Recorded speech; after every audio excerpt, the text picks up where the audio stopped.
You don't know what you're doing.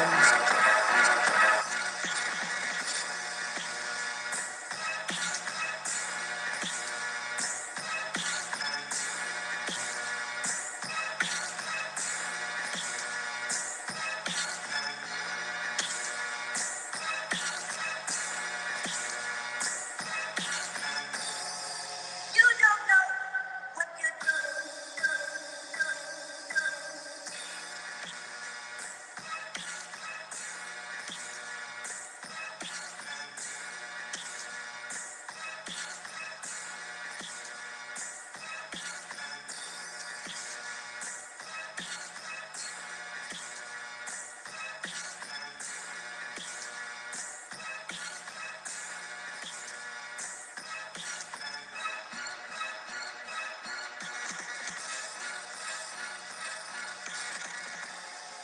You don't know what you're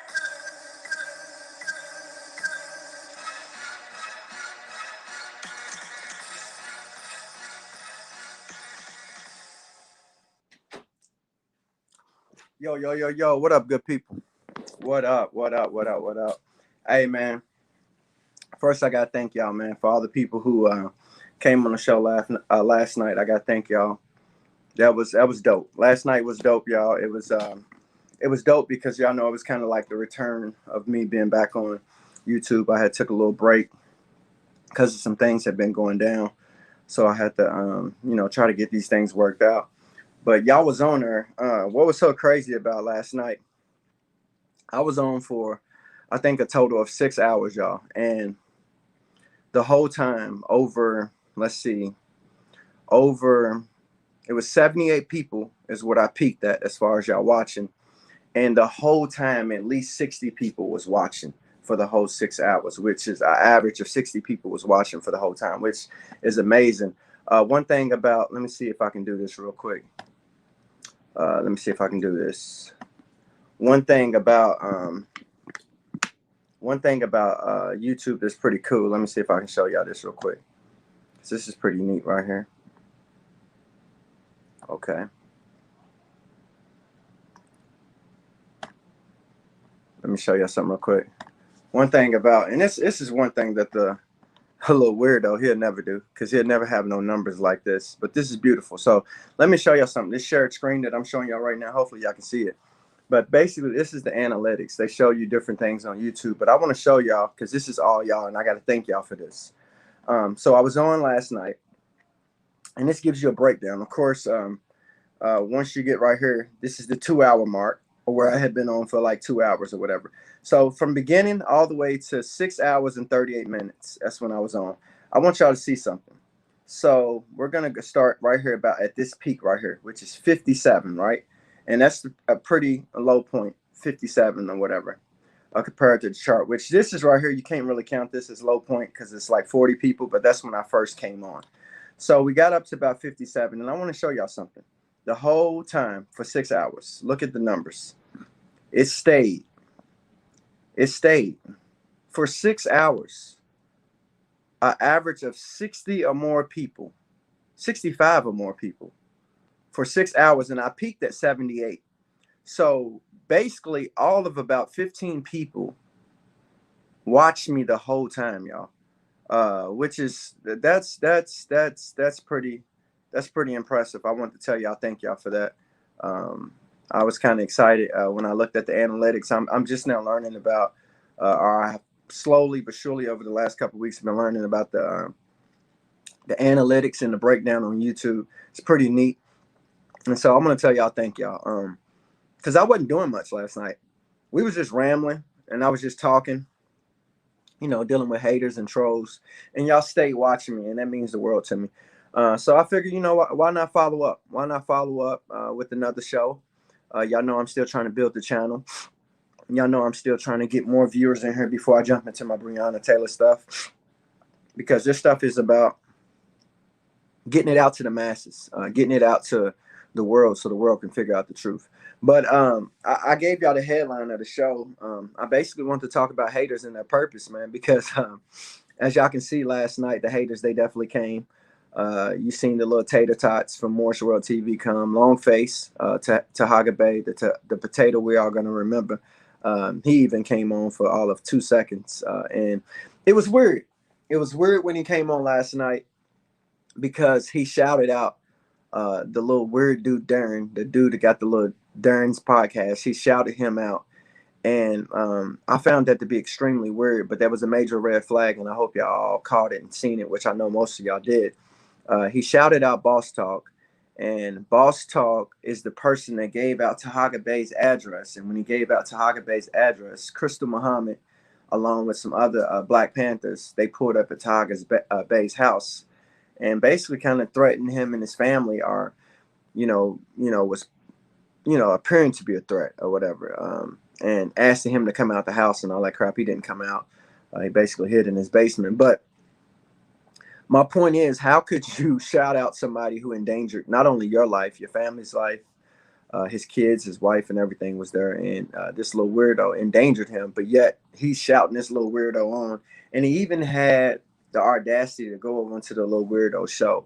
One thing about me and Tahaga, as much as I disagree with him, and as much as I think, he's kind of working for the white man and the police, it's never been personal to the point to where I would give the man's address out or threaten him with guns or anything like that.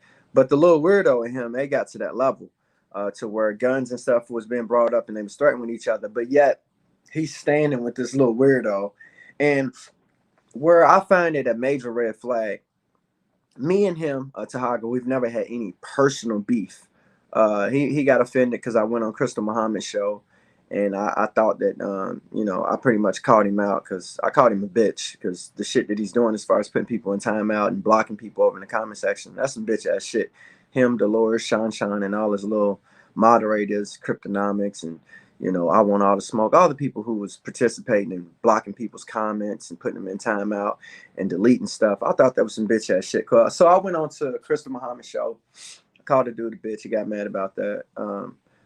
And what was a major red flag to me is, okay, that wasn't that serious. We all call each other names when we mad at each other, whatever. But he chose to stand with that little weird dude, Darren's podcast dude.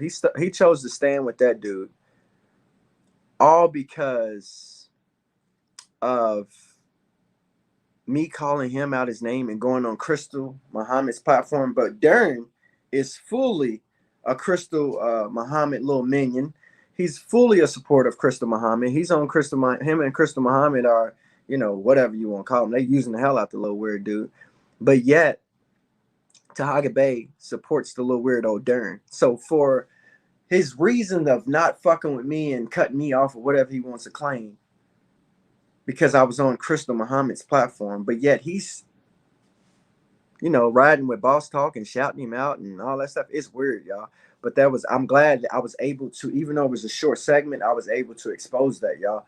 And eventually, that's what happens. These people, if you pay attention to them, they expose themselves. And what you come to find out is all these people working together. So on that note, I'm glad, even though it was a kind of a little bit of, it was a shit show for a few minutes last night. I'm glad it was some good shit because it exposed exactly that they're supporting each other. They're all on the same team. And then they're all riding against me. And I'm constantly trying to figure out, I'm like, why don't these people fuck with me and why are they so mad at me? Because all I'm trying to do is get Brianna justice.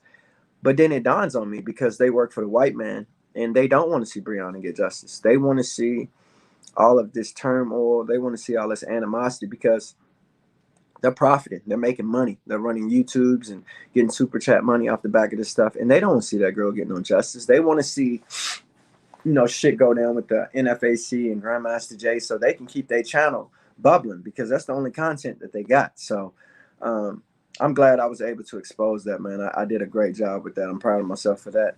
I just want to talk about the haters, man. We can start at the top. I think I put Benjamin Crump and Sam Aguilar at the top as far as the haters. And I wanted to start there because for the people who are new to this, I kind of wanted to give y'all a breakdown of what's going on. For myself, as far as myself and where I stand at and what's going on as far as my movement, this whole Team Kendrick thing.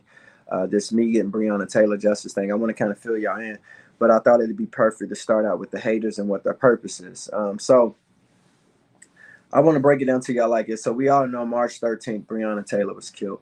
When Breonna Taylor was killed, for one reason or another, Breonna Taylor's mother, which is Tamika Palmer, she felt the need to call Sam Aguilar. Sam Aguilar is nothing but an ambulance chaser. He's a personal injury lawyer. He's a guy that, you know, he has one of those numbers. I think his number is all eights. And he's a dude that don't do civil rights work at all. He don't got a history for that stuff. He hasn't been a pillar in the black community at all. But for some reason, Tamika Palmer, give me 1 second.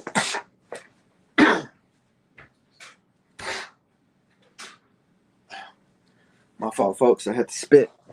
But he's not a pillar in the black community at all. He's not even connected to the black community at all. But what he is known for, he'll take people, black families, and people who have been in an accident, and he'll beat them. But he'll make them think that he's doing them a favor. He'll get them like $10,000 in a settlement, and then behind closed door, he done got $60,000, $70,000 for himself, and then only gave the black family $10,000. That's what he's known for.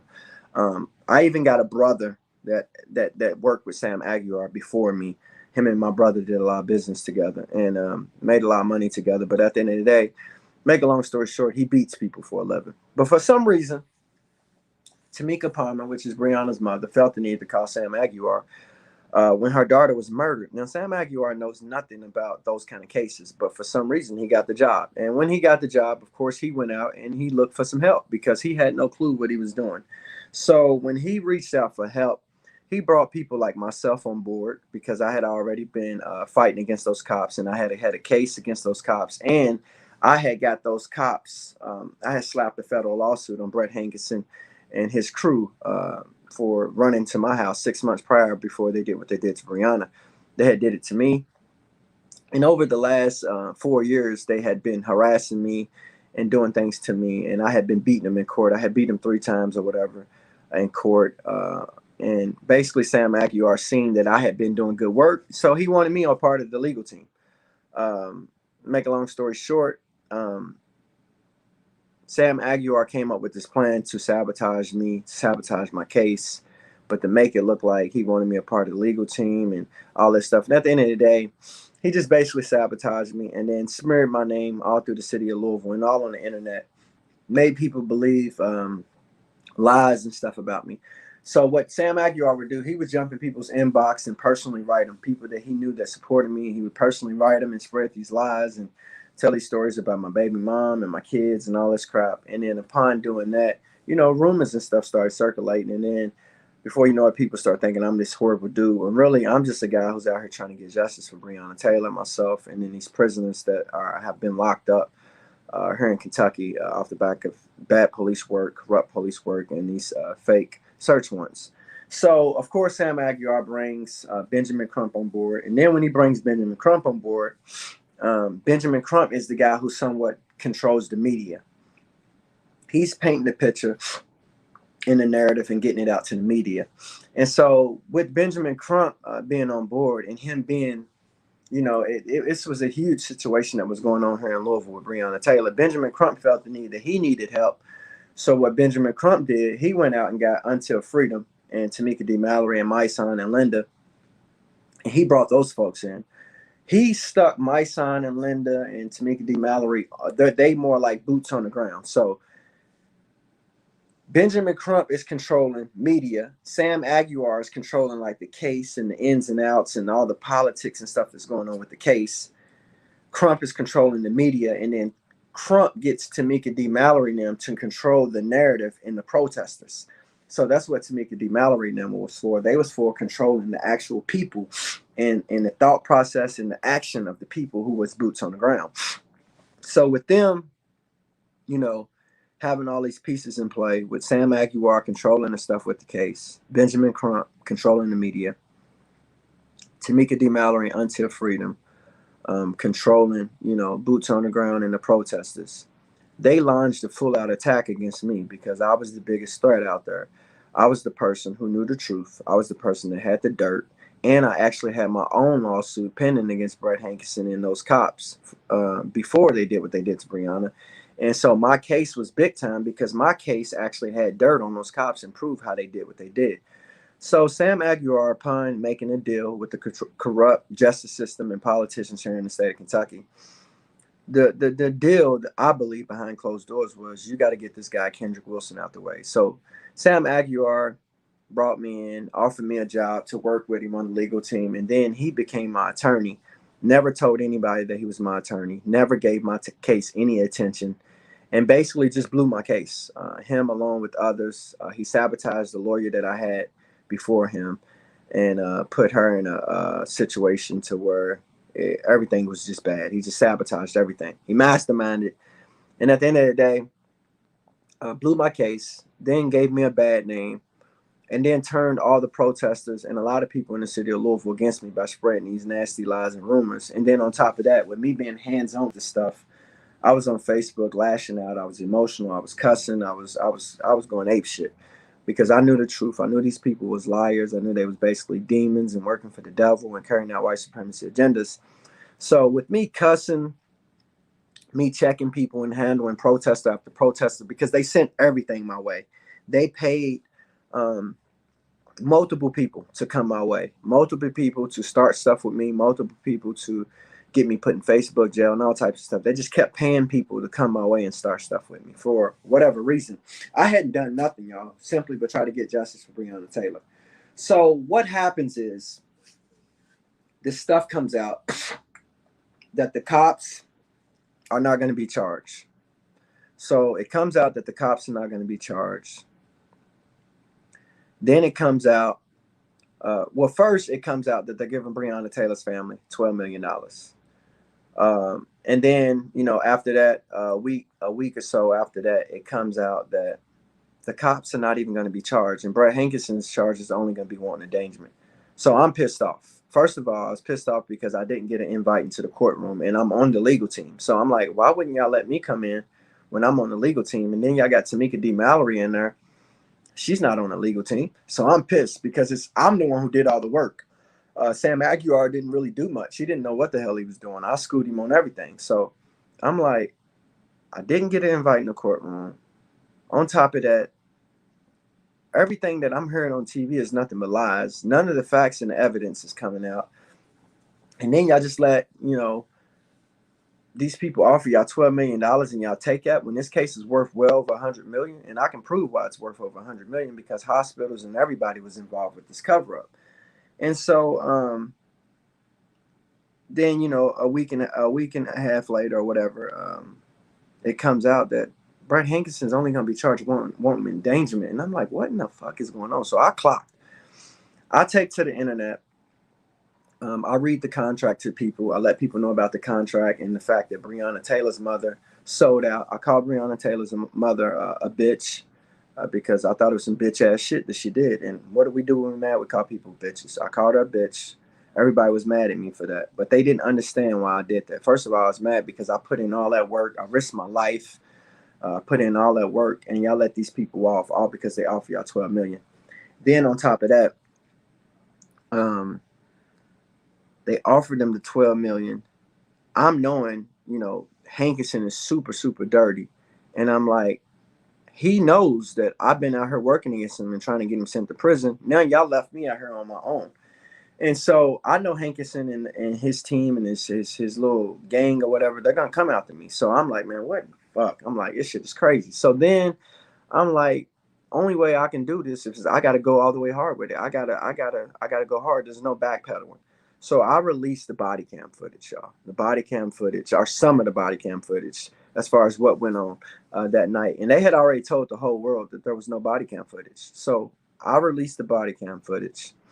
Once I released the body cam footage, my city and national media, they didn't say anything for 2 days. This is sitting on social media. Everybody's talking about it. The news or the national media, local media, nobody would report it for 2 days because they had to come up with a story. So what happens is they end up letting Vice News take the credit for something that I did, which I'm the one who released the body cam footage. But They put it all on Vice News. In the news, national media, and local media, they gave credit to Vice News for doing this when it was something that everybody in the city of Louisville knows I did. So I'm like, all right, I'm not really tripping on getting the credit. I'm just happy that the stuff is out there. But what happens is when this stuff comes out, they come up with lie after lie after lie about this stuff. And then Sam Aguilar, they stepped their game up as far as being haters. Him, Benjamin Crump, Tamika D. Mallory, they start going full force at me, sending, I mean, everything my way times 10. Now I got YouTubers, everybody coming at me talking about I'm clout chasing. They just hating, dragging my name through a mud. People pretending to be my friend. People telling me this, that, just all type of infiltrators. And I'm having to deal with this stuff hands on, y'all. And so with me, and I did a pretty decent job dealing with this stuff because it was a lot of haters, y'all. If you ask my city locally, I had people hating on me that I didn't even know. People that I have never even mentioned their name. They was just hating on me, bringing my name up, talking bad about me, throwing dirt on my name. And I'm like, this is crazy. But I handled them, pretty much all of them. And so then they come up with this tactic where they release this Summer Dickerson chick on me. Because Summer Dickerson, she's a chick that testified, and she tried to match her story up with Brett Hankinson somewhat to give the cops credibility as far as the story that they told the public. So I started breaking down the Breonna Taylor case, y'all. Now, not just Summer Dickerson, I broke down everything.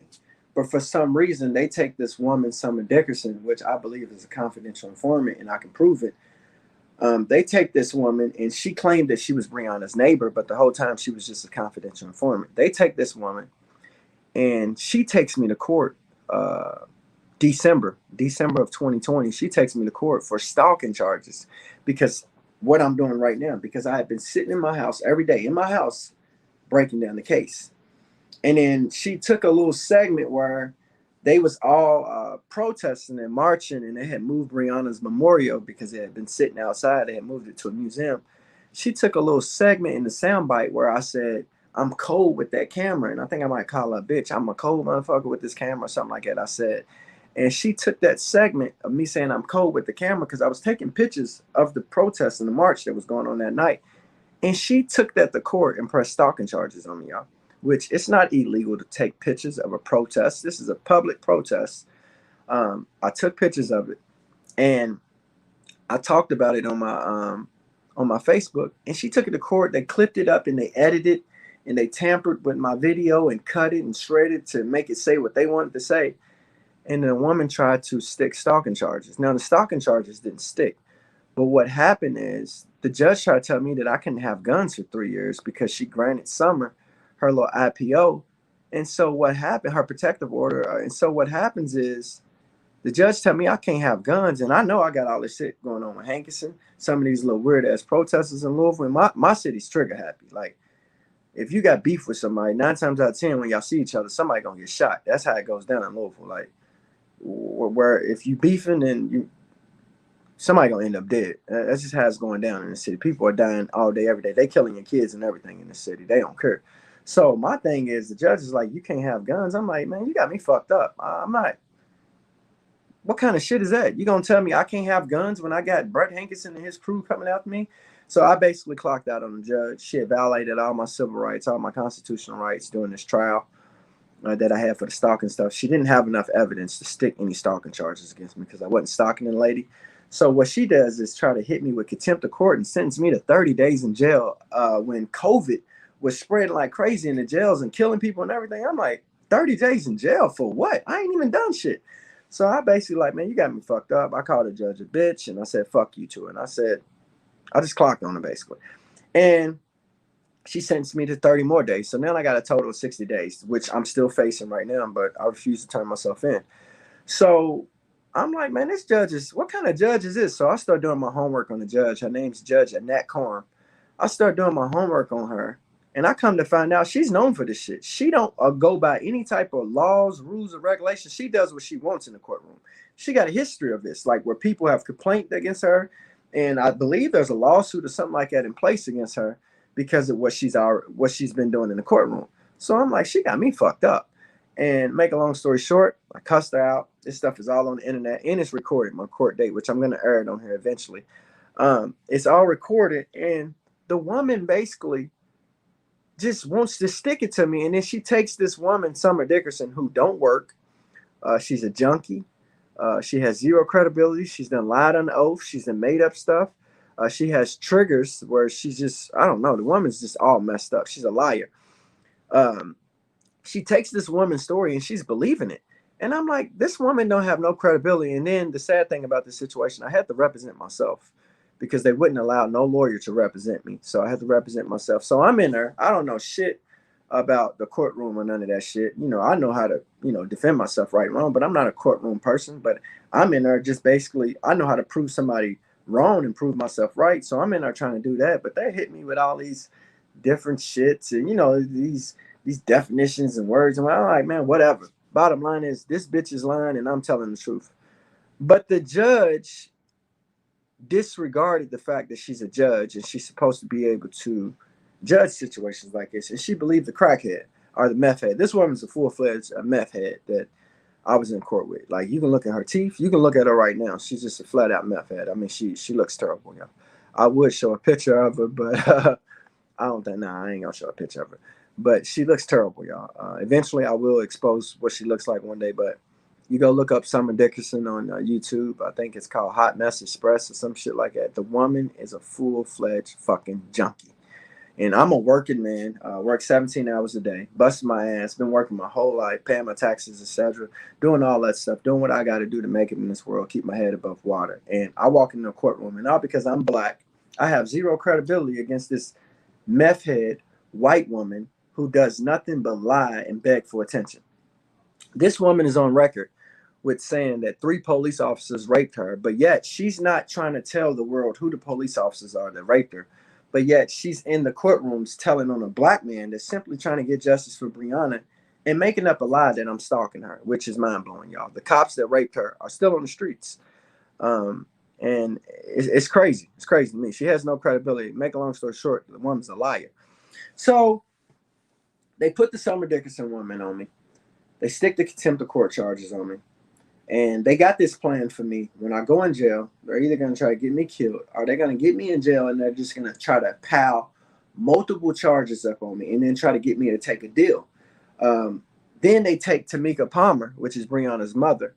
Brianna's mother sends me a cease and desist letter. And I'm like, cease and desist for what? I'm not doing shit but trying to get your daughter justice and telling the world the truth.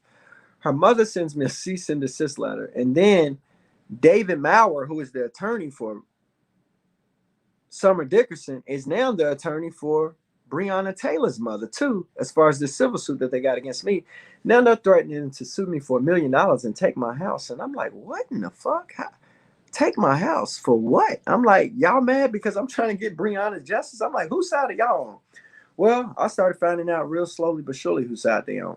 Breonna Taylor's mother is not on Breonna Taylor's side at all. Breonna Taylor's mother don't want to see her daughter get justice at all. If her daughter gets justice, that means she's not going to get that money. And she wants to keep that money, and stay in the standings that she's in now with the Louisville Metro government and the politicians and Until Freedom and Benjamin Crump and Sam Aguilar. If I succeed with what I'm doing, she's going to lose. She's going to lose all that money because the woman basically lied and covered up the fact that her daughter was murdered. It's that simple. And as sad as it is, it's the truth. Breonna Taylor's mother is not on Breonna Taylor's side. And as you start doing your homework on Breonna Taylor's mother and her relationship with Breonna Taylor, what you're going to find out is Breonna Taylor's mother didn't even raise Breonna Taylor. Brianna was raised by her grandmother. Brianna did not rock with her mother at all. I got phone calls and recorded conversations of Brianna not basically admitting that she don't fuck with her mama, y'all. And I haven't released them yet because a part of me is like, I don't want to take it that far. But then, since Tamika Palmer teamed up with David Maurer, who used to be the police chief of Louisville's power of attorney, she got the same attorney that used to be the power of attorney for our police chief. So since she's teamed up with this man and they're trying to sue me and take my house, I'm going to expose that her own daughter didn't fuck with her. Breonna Taylor did not fuck with Tamika Palmer at all. She didn't fuck with her, and she wanted her little sister out of her house. She didn't even want Janaya living with her. She was sick of Janaya living with her, and she wanted her little sister out of her house. I got phone conversations with all this shit recorded. So Tamika Palmer's coming after me now. Summer's coming after me now. And then they got all the protesters lined up in Louisville who are coming after me now and trying to, slap all these accusations and lies on me, and then people threatening to fight me and shoot me and kill me. And then I don't want to say it was the Ku Klux Klan, because I don't think the Klan would move like this. I think the Klan's a little more smarter. But then people put nooses on my back porch, a noose saying that they're going to hang me and shit. And there's a lot of Ku Klux Klan in my area where I live at, but I don't think they did it. And so I tell Sam Aguilar about this shit. I'm like, these motherfuckers is putting nooses on my back porch and all this shit. I'm like, what the fuck's going on, Sam? So I'm communicating with him, but Sam's he don't give a fuck. He don't give a fuck about what he's got me involved in. He don't care about the nooses. He don't care about my safety. He don't care about anything. What was crazy about the situation, when I told Sam Aguilar about the nooses and all that shit, he did not offer to get a camera system or any type of protection or anything put in for my house. And I put in all that work to where this man received a large chunk of $12 million. I put in all that work. I did everything this man asked me. And now when they got the money, it was fuck me, all because I wanted justice. So it was fuck me. I found it weird that Sam Aguilar, when I told him about what I thought was the Klan at the time and people putting the nooses on my back porch, he did absolutely nothing. But then when Russ Smith, a local basketball player who used to play for the University of Louisville, Russ Smith paid for Breonna Taylor to get a basketball court spray painted in the name of Breonna Taylor. Sam Aguilar dumped all this money into a camera system to protect the basketball court. So now I'm sitting right here in the back of my mind. And what's crazy about the Russ Smith situation, he used to be one of my clients. Like, I used to cut Russ Smith's hair. He was a friend of mine. But ever since the Breonna Taylor shit, we don't talk at all no more. Shit's weird. But that's another story for another day. But once Russ Smith paid for this court to get put in or get spray painted or whatever, donated to Breonna Taylor's name, Sam Aguilar paid for this major camera system to protect this court.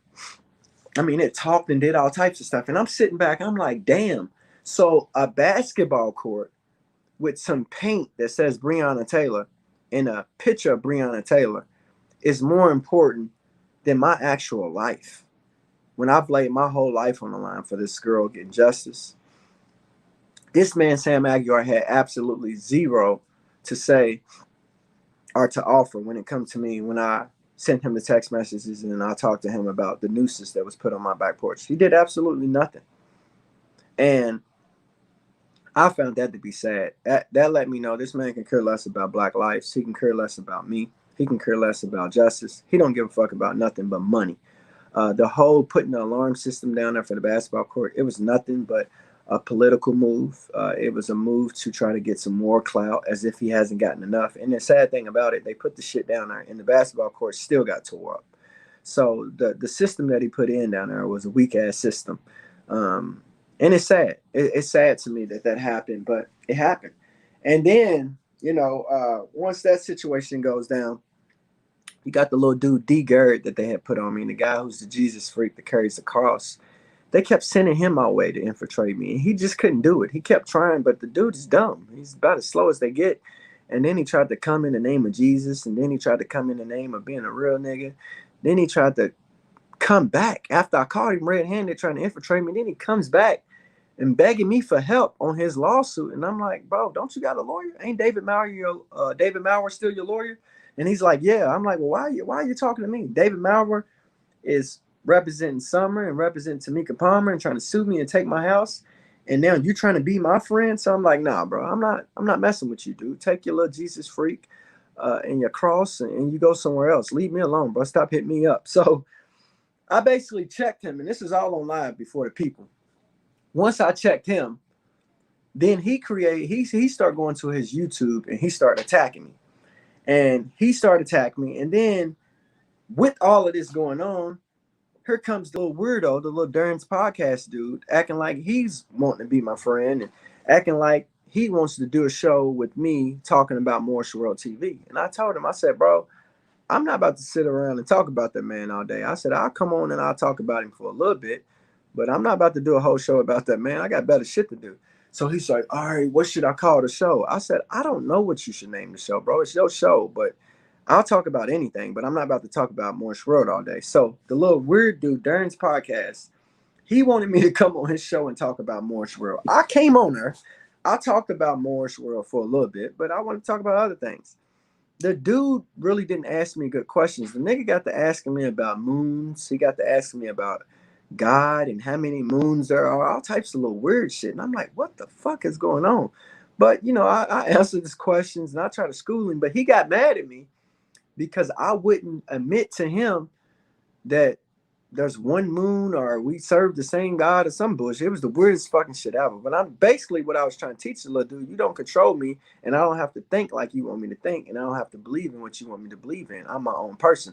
That's basically what I was establishing with the conversation, but he was missing it. So I gave the little weird dude 9 hours. 9 hours. I let the little weird dude. I sat in this damn chair right here for 9 hours. He interviewed me. I didn't even get up to go to the bathroom, y'all. And once it was over with, I thought we were straight. I was like, I helped the little dude out, hopefully, because I was concerned about the dude. I was like, something's wrong with this dude, and he's off. He needs to be taught. That's why I gave him 9 hours. Well, make a long story short, once we got off, Delta called the little weird dude, and then Delta put a bug in his ear. Oh, you let him disrespect you and blah, blah, blah. And the little dude started buying into what Delta was saying. Next thing you know, it was set up for me to go on OC The Great Show. Delta set that up too. I went on OC's show. And then after that, the little weird dude, Darren, made a full-fledged, like, month and a half. He went on a tour just talking about me, talking about my kids, my baby mama situation, all type of shit. I'm like, what does that shit have to do with anything? Absolutely nothing. So he starts going on this rant and this story about how I'm a bad father and all that. So I broke my baby mama's jaw. And he brings Summer Dickerson, the informant, on his show. She admits on his show that she's an informant. Then he brings some other people on there. They admit that they informants. Then he bring a prosecutor on there, a guy by the name of Christian Muscagni. I mean, the shit was crazy. Then he brings a sex offender, the guy D. Garrett, the Jesus freak, who's a sex offender. He brings him on there. Then he brings this weird little butt sniffing looking dude on there, and he admits that he's an informant. And I'm like, what in the hell is going on? So next thing, hold on, let me take this call, y'all. Hello. What's up? I'm on live right now. What's going on?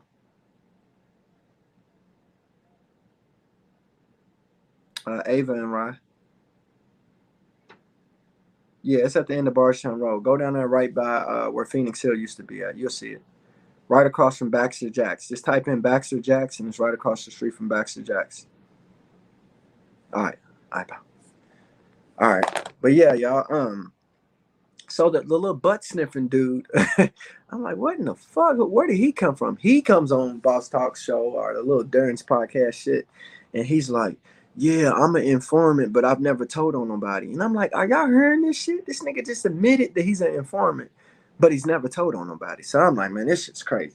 Well, out of nowhere, I got haters. Make a long story short, you got the little weirdo, the locals, and they all come together. Morse World TV, Christian Muscagni and Morse World TV done teamed up. They did a show hating on me. Then Morse World TV teams up with Boss Talk, and then Christian Muscagni teamed up with Boss Talk. And so next thing you know, Crystal Muhammad, this fat lady with this potato head, she got a big round potato head, Crystal Muhammad, a fat out of shape lady. She teams up with Dern and Delta, and next thing you know, they all just talking shit about how they gonna shoot my house up. And I'm like, okay, you know, y'all can talk all the shit y'all want, but y'all gonna have to show me. I'm a show me person. So Delta, and they're threatening to shoot my house up. They're showing my kids and shit on these YouTube channels, and I'm like, that ain't cool with me. So my girl's pissed off because my son is not my real son; it's my stepson. So they show my girl and her son. She's pissed. She's like, no, fuck that. I'm about to call the police. And I'm like, no, I'm not gonna let you call police, because if you call the police, being a white woman, you call the police, they're gonna have a field day with that on the internet. So I'm like, I'm gonna call them. Since I'm the one who got us involved with this shit, and this little weirdo, I'm the one that did the interview with this guy, and now he's showing your kids and you on the internet, I'm gonna call him. I did it. So I called the police. I made the report. And the report was basically, I wasn't trying to really get him in no trouble, basically trying to make him not do that again, not put her son up again. So, make a long story short, he ended up deleting the show and trying to lie and say that YouTube deleted the show. Look, YouTube didn't delete the shit. He did. And so, Delta called my phone after the little weirdo did that show, and my girl's right there. Delta threatened to shoot the house up and then said my girl's name. He said that he was gonna kill my girl and all this shit. And I'm like, nigga, what? I'm like, for me, I'm not tripping. My girl, she's tripping. I'm like, man, baby, them niggas is all talk. She's like, no, call the police, Bob. I'm like, man, fuck. So of course, I called the police. I made the report because I understand she ain't gonna play that. That's her fucking son, and they got her son's picture all on this messy ass YouTube shit. The shit's not cool. And the people who started this shit was Tahaga Bay. He started that dibbling into people's personal business and putting their girlfriends and kids and families and shit on there. He did that with Brother Polite. He took Polite's family and he put his wife's and pictures and shit on the show. And that shit's not cool because people who are innocent, who don't got nothing to do with this, they shouldn't be advertised in this messy ass YouTube protest snake world. So make a long story short, called the police on dude, made the report that he was putting pictures of my stepson and my girl up. And, they got that under control. He hadn't done it anymore. But normally what I would have did, I would have just showed up. I would have handled it myself. But since I'm stuck in the house because I'm facing the contempt of court charges, and these policemen are basically looking for me and trying to get me locked up. They're basically hunting me like a wild animal. They pulled up to my house with big guns surrounding my house and everything after I cussed the judge out. But I told them, if y'all come in my house, the shit's going to make world news. And everybody know what I got. I've been put it all on the internet. I've advertised shit on the internet. They know what I'm sitting on in this motherfucker. And what I'm sitting on is I'm sitting on some shit, just basically. I ain't fucking around, to make a long story short. Grandmaster Jay and all his little flunkies, they all know. They come over this motherfucker, they better come over here dressed like RoboCop because it's going down. So, make a long story short, the police surrounded my house with guns, but they never would come in because I told them, I said, if y'all come in here, the shit's going to make world news. I don't have no issue with Bullitt County Police, which that's where I live. But they was getting involved in Louisville's corrupt ways, and I basically told them, y'all come in this motherfucker, it's going to make world news. And basically what I was telling them is, y'all about to make a decision that's going to be the worst decision your police department ever fucking made. And I meant that. So they didn't come in. They ended up pulling the fuck off. And next thing you know, the haters, they just stepping the game up. They're coming. They're coming full-fledged. And at the time, I was in good standings with people like Crystal Muhammad and the little weird dude, Delta, the gay guy, Delta. I was in good standings with them. And even with Morse World TV. And I felt like they would advertise the fact that the police had surrounded my house and did all that. Well, you know what? They didn't. They didn't tell nobody about it. They didn't offer no help. In fact, they stopped answering their phones. Morse World TV stopped answering his phone. He stopped returning texts. Delta, he kept claiming that he was coming to help, but he never helped. Crystal Muhammad, she was driving all the way to South Carolina for shit, but never stopped here, came here to help. And what was so confusing about Crystal Muhammad, she's supposed to be this Black Panther leader. And they had sent me an invitation to join their party. I told them no. But they supposed to be leaders, and I'm out here doing this frontline work for real. They drove all the way to Morse World TV's house, to Tahaga Bay's house, to threaten him and to scare him or whatever they went to do. But yet they never came to Louisville on my behalf or to Bullitt County to support the fact that the police had pulled off what I would like to call an act of domestic terrorism by surrounding my house with guns and trying to scare me and try to get me to come out. They never addressed the police or never addressed anybody here in Bullitt County about that situation. In fact, no Black leader has ever stepped up and said anything. We got Black leaders by the name of Christopher 2X. We got a pastor by the name of Reverend Cosby, Tim Finley, Benjamin Crump, Until Freedom. All these people had access and knew about what happened to my house. None of them mentioned anything. None of them said anything, which was sad and sickening. And then the protesters here locally, the Black protesters, they stayed supporting the white woman, the meth head, Summer Dickinson, and then they also, supported the police, and they cheered on me turning myself in. They wanted me to turn myself in. And I'm like, what's wrong with these people? COVID's, first of all, jail is full of COVID. Then on top of that, it's full of a lot of haters that I'm going to have to address. and I'm gonna be fighting. And then on top of that, I got the guards and shit who are basically police officers, the correction officers. They're the same as police officers. They're gonna be treating me fucked up. And y'all want me to go turn myself in there? And I'm like, nah, what's wrong with you people? But Morse World TV, along with all of these trolls and people, they start cheering this shit on. They wanted me to turn myself in. They started rooting cold hard. You need to turn yourself. You should have seen Morse World TV did a whole fucking, I think it was like 37-minute show about me, how stupid I am and how I need to turn myself in and how the European and all this shit. And I'm just like, damn, this dude, because I had respect for the dude. I'm like, this dude is supposed to be this more that we're going to remember, this black guy who's standing up. And this nigga's rooting for me to turn myself in. I was like, what in the fuck? But he did a whole show. And then his show was full of nothing but lies. And then his information, his resource for the show that he did, it came from a white man. He got all his information from a white guy by the name of Christian Muscagni. And I got the phone conversation of Christian Muscagni admitting to me that he gave Morse World the information on me. And I'm just like, man, this shit is crazy. But what was crazy, I understood that Christian would do it because he's a snake. That's what most of these white men do. They snake you, especially when it comes to this type of work. They snake you. But I wasn't surprised that Christian had tried to snake me because he had been trying to snake me. I was surprised that Tahaga listened to a white man that made up lies about a black man, and then he went to his platform and repeated the stuff. So next thing you know, man, shit get bad. It gets bad, man. My federal lawsuit that I had that was worth millions, it got blown. It got thrown out. And Tahaga Bay reported that my shit got thrown out 2 months before it got thrown out. It was crazy. But so I guess that's what Tahaga Bay, he got paid. I think that's where he made the bulk of his money at, is because he sabotaged my federal lawsuit. He got paid for that. I know Christian and them, they got money. They took care of him under the table. They take care of Boss Talk. Christian do. What you'll see is the same connection with Christian Muscagni as far as Morse World TV. That connection is also there with Christian Muscagni and Boss Talk. And the connection is there with Christian Muscagni and Summer Dickerson. He's connected, and he's basically the guy that they're using to sabotage me, Christian Muscagni. So at the end of the day, I'm just like, damn. So now for me, it's a whole like different kind of awakening because I'm realizing like we don't have no leaders. We don't have a YouTube channel. We don't have nobody that's real.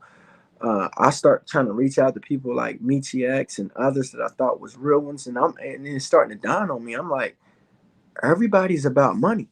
Everybody's listening to the white man, and everybody's controlled by the white man and taking the knee to white supremacy.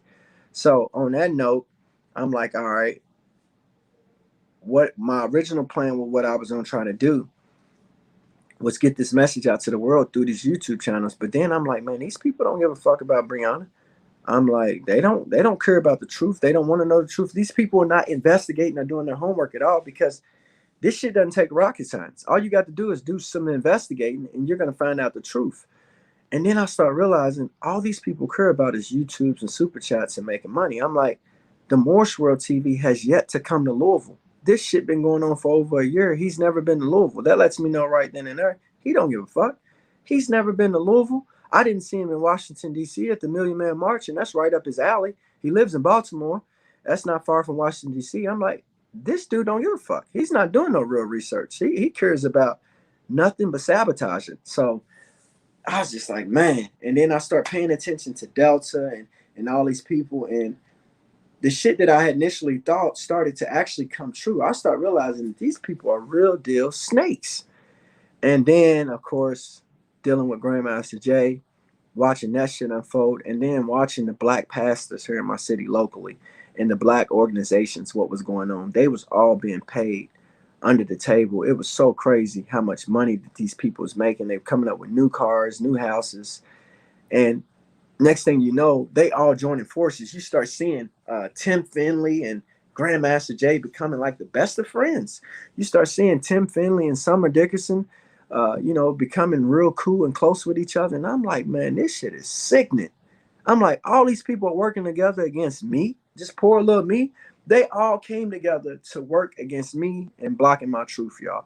And I was just like, man, this world is sickening. It's sickening. And I know I'm sitting right here just talking about it. I promise y'all, all this stuff that I'm saying, I'm going to give y'all all the facts and stuff, but I'm just waiting until my views and stuff get up to where I'm comfortable with. I feel like I'm talking to a lot of people, especially out of towners. Because one thing I know about the city of Louisville, man, the city of Louisville don't give a fuck. The people don't give a fuck. Maybe 100 people here give a fuck, but outside the 100 people, people here don't give a fuck about justice. They're stupid. Their IQs are low. They're not willing to share the information. They don't donate no money or anything to my Cash App. They don't support me at all. Like, these people don't give a fuck. All these people care about is going to the club. They care about selling some drugs, making some money, twerking. They care about some outfits, some Jordans, some shoes and shit. They don't give a fuck about no damn justice. So my thing is this, man. I have to get this information to some black people that got pride, some white people that want to help, us black folks get justice. I have to get this information out to the people, because I don't believe that the United States is just flat out just horrible. I think there's a nice percentage of good people here that just don't have the information. And if I can get this information to the good people and the people who got good hearts and stuff, and the people who want to be able to make some change, then I believe that, we'll see some change around here. If I can get my story to a lawyer that's not corrupt, it's a no-brainer. We'll get not only myself justice, and I'll receive millions. That's another thing why Louisville didn't support me, because Louisville starts seeing me all over the news, and niggas like to count your pockets here. They start saying, oh shit, this nigga about to come up. Niggas don't want to see me get that bag. They already hate the little bag that I had. They don't want to see me get a bigger bag. So, because I'm a dude that's doing shit with my money. I'm opening up businesses. I'm doing shit. I'm putting people on. I'm doing shit with my money. So Louisville starts saying, man, he's on the news. He got this lawsuit. They start saying he's about to get some money. And they don't support that. Louisville don't support. Like, our city is full of talent. Any record label or any people who are looking for models or looking for whatever, you come to Louisville, you're gonna find everything you need. We got beautiful women, the guys and stuff carry themselves. We got it all here. Rappers, good rappers. We got everything here. But at the end of the day, we don't support each other. Niggas don't like to see people make it. They only support you once you done made it in the city. This city will not help you, move up. Now, once you get there, like a Bryson Tiller, a ESTG, or Jack Harlow, those people all made it outside of Louisville. They're from Louisville, but they went outside of Louisville and made it. Once they made it, then yeah, the whole city's rooting them on. Yeah, ESTG, Bryson Tiller, yeah, Jack Harlow. They'll support you once you made it, but they won't support you coming up. They won't donate money to you. They just won't. Louisville is a city that loves the dick ride. They'll ride you. Once you want, they won't do anything to help you get in position. But once you're in position, they'll ride the dick all day long. And so on that note, I couldn't get no support. And I realized, okay, if I can just get this information to a city that's full of intelligent black and white people, I truly believe we can get justice to this day. Only thing that I'm missing, the piece to this puzzle that's missing, is the information getting to some smart, intelligent black people. And unfortunately, you got people like Morse World TV. They don't care. They play on people's IQ. If you look at his program, he loves to advertise black people who got a low IQ, and he loves to make them think that they're smart, but then put them on the screen. And he's really advertising to the white man and to the world how stupid these people are. And then unfortunately, these people are representing us. And so you got white people like Christian Muscagni, who's watching Morse World TV, and Sam Aguilar and Brett Hankerson. They watching this shit and they're thinking, man, these people are dumb. And so the world thinks all of us black people are dumb. Well, we all ain't dumb. A lot of us don't got the information, but we're not dumb. A lot of us can process the stuff that I got, but y'all haven't had the opportunity to run across my information and facts. All white people are not racist. There's some white people that'll love to help me get justice for Brianna, but they don't know about me and they don't know about this stuff that I got. So I believe, once I get this information to the black people who has the IQ to understand what's going on, which it doesn't take a super high IQ, who has the mentality to stand up to white supremacy, and then I get the information to these white people who are not racist and got decent hearts. We can get justice for it, not only myself with Breonna Taylor, and we can free some of these people that's been locked up. But the sad thing about it is you got people, like Morse World TV, who advertise that they care so much about the people, and they wanted to stand up against white supremacy. But yet these people have done no real research, like zero, next to zero research. They feed y'all nothing but bullshit, little gas on the fire, information that's not helpful for the culture at all. Like it's truly not helpful. I hate to tell y'all, as much as a fraud as Grandmaster Jay is, because he is a fraud, but we already know that he's not doing anything that's really harming our culture anymore. The harm has been done in the courtroom. The harm has been done with Until Freedom. We should have spent more time on Until Freedom and exposing them than Grandmaster Jay. Like Grandmaster Jay is really nothing, y'all. He's absolutely nothing. Like real niggas, black people who got money, and real niggas from the street, from the projects to black people who got money. They don't fuck with Grandmaster Jay. The people who fuck with Grandmaster Jay are people who are lost, who are trying to find themselves, people who are trying to be a part of something, and people whose they IQs are just not where it needs to be. Those are the type of people who know about Grandmaster Jay. Grandmaster Jay is nothing in the real world. The white man don't fear him. The poor white man don't fear him. The redneck white man don't fear him. The middle class white man don't fear him. Of course, the police don't fear him. The politicians don't fear him. The man is absolutely nothing. So for somebody like Morse World, Tahaga Bay, to spend so much time on him, I'm just like, the only reason why you spending time on a man has got to be because you're in business with the man and it's making you a lot of money. And I mean, we should have been going after Tamika D. Mallory and exposing her. Y'all know I dedicated so much time trying to expose these people, but it's hard. This job is not for just one man. It's bigger than just Kendrick. But unfortunately, what you see is I'm the only person in the country, y'all. Like, if there's another Kendrick, please show me who he is.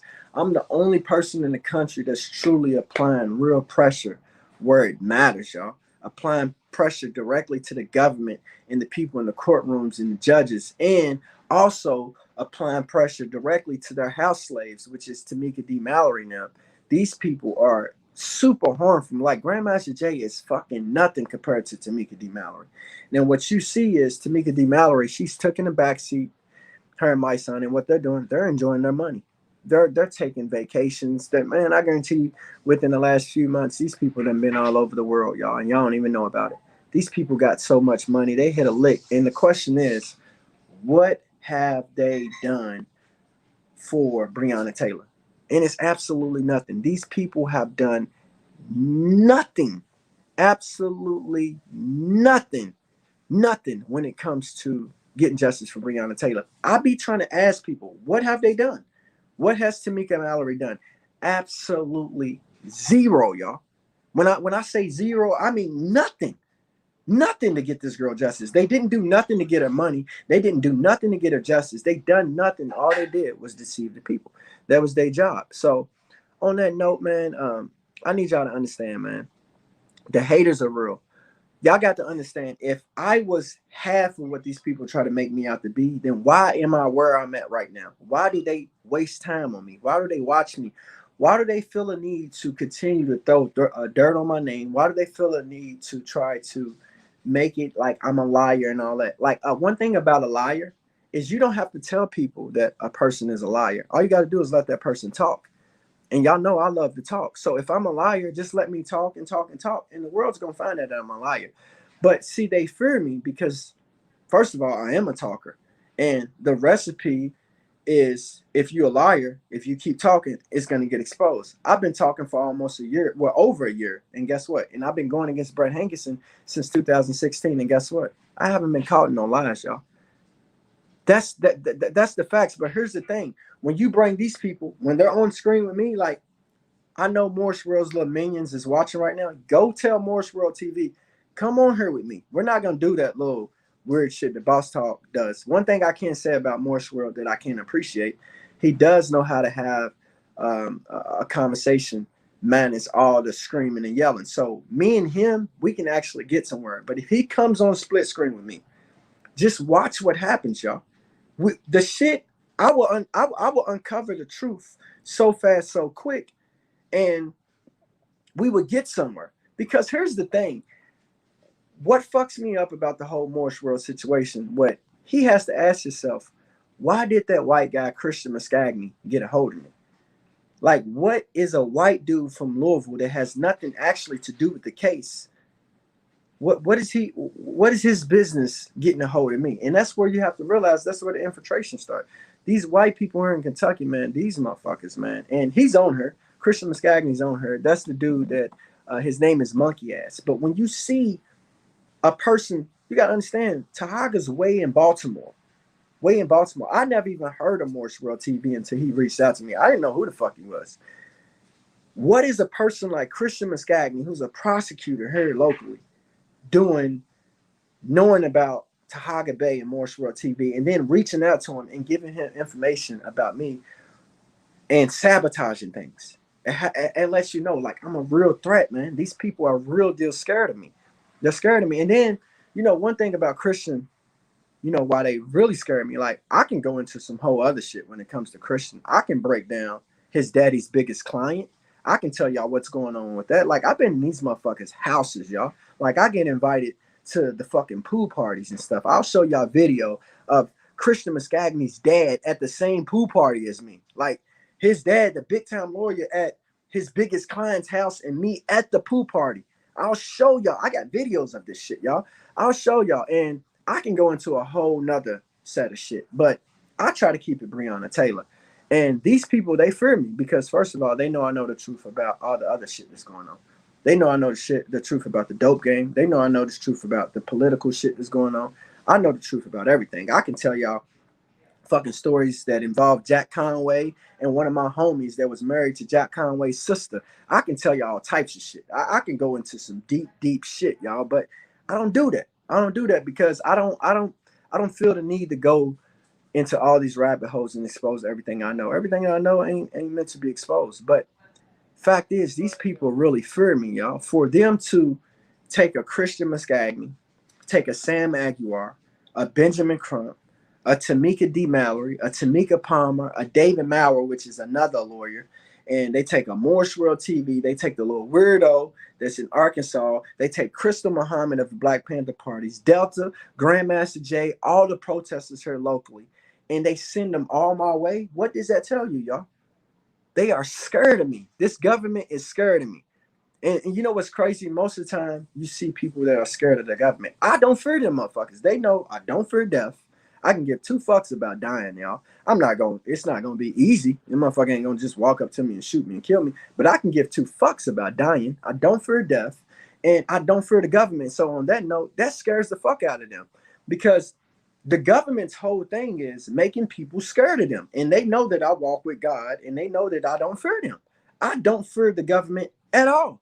At all.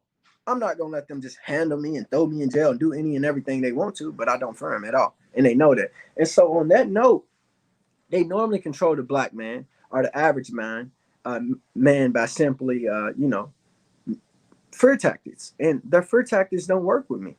And they know that. So on that note, man, it's I don't know, man. It's sad, but outside looking in, y'all gotta ask yourself, why is so many people attacking this man?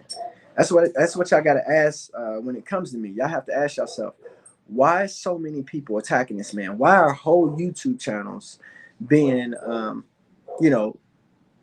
it's like a new YouTube channel pop up every day, it seems like. And they're building a platform off the back of talking about me. And then why is so many people interested in hearing people hate on me? Like, that's what you got to ask yourself, because I'm nobody, y'all.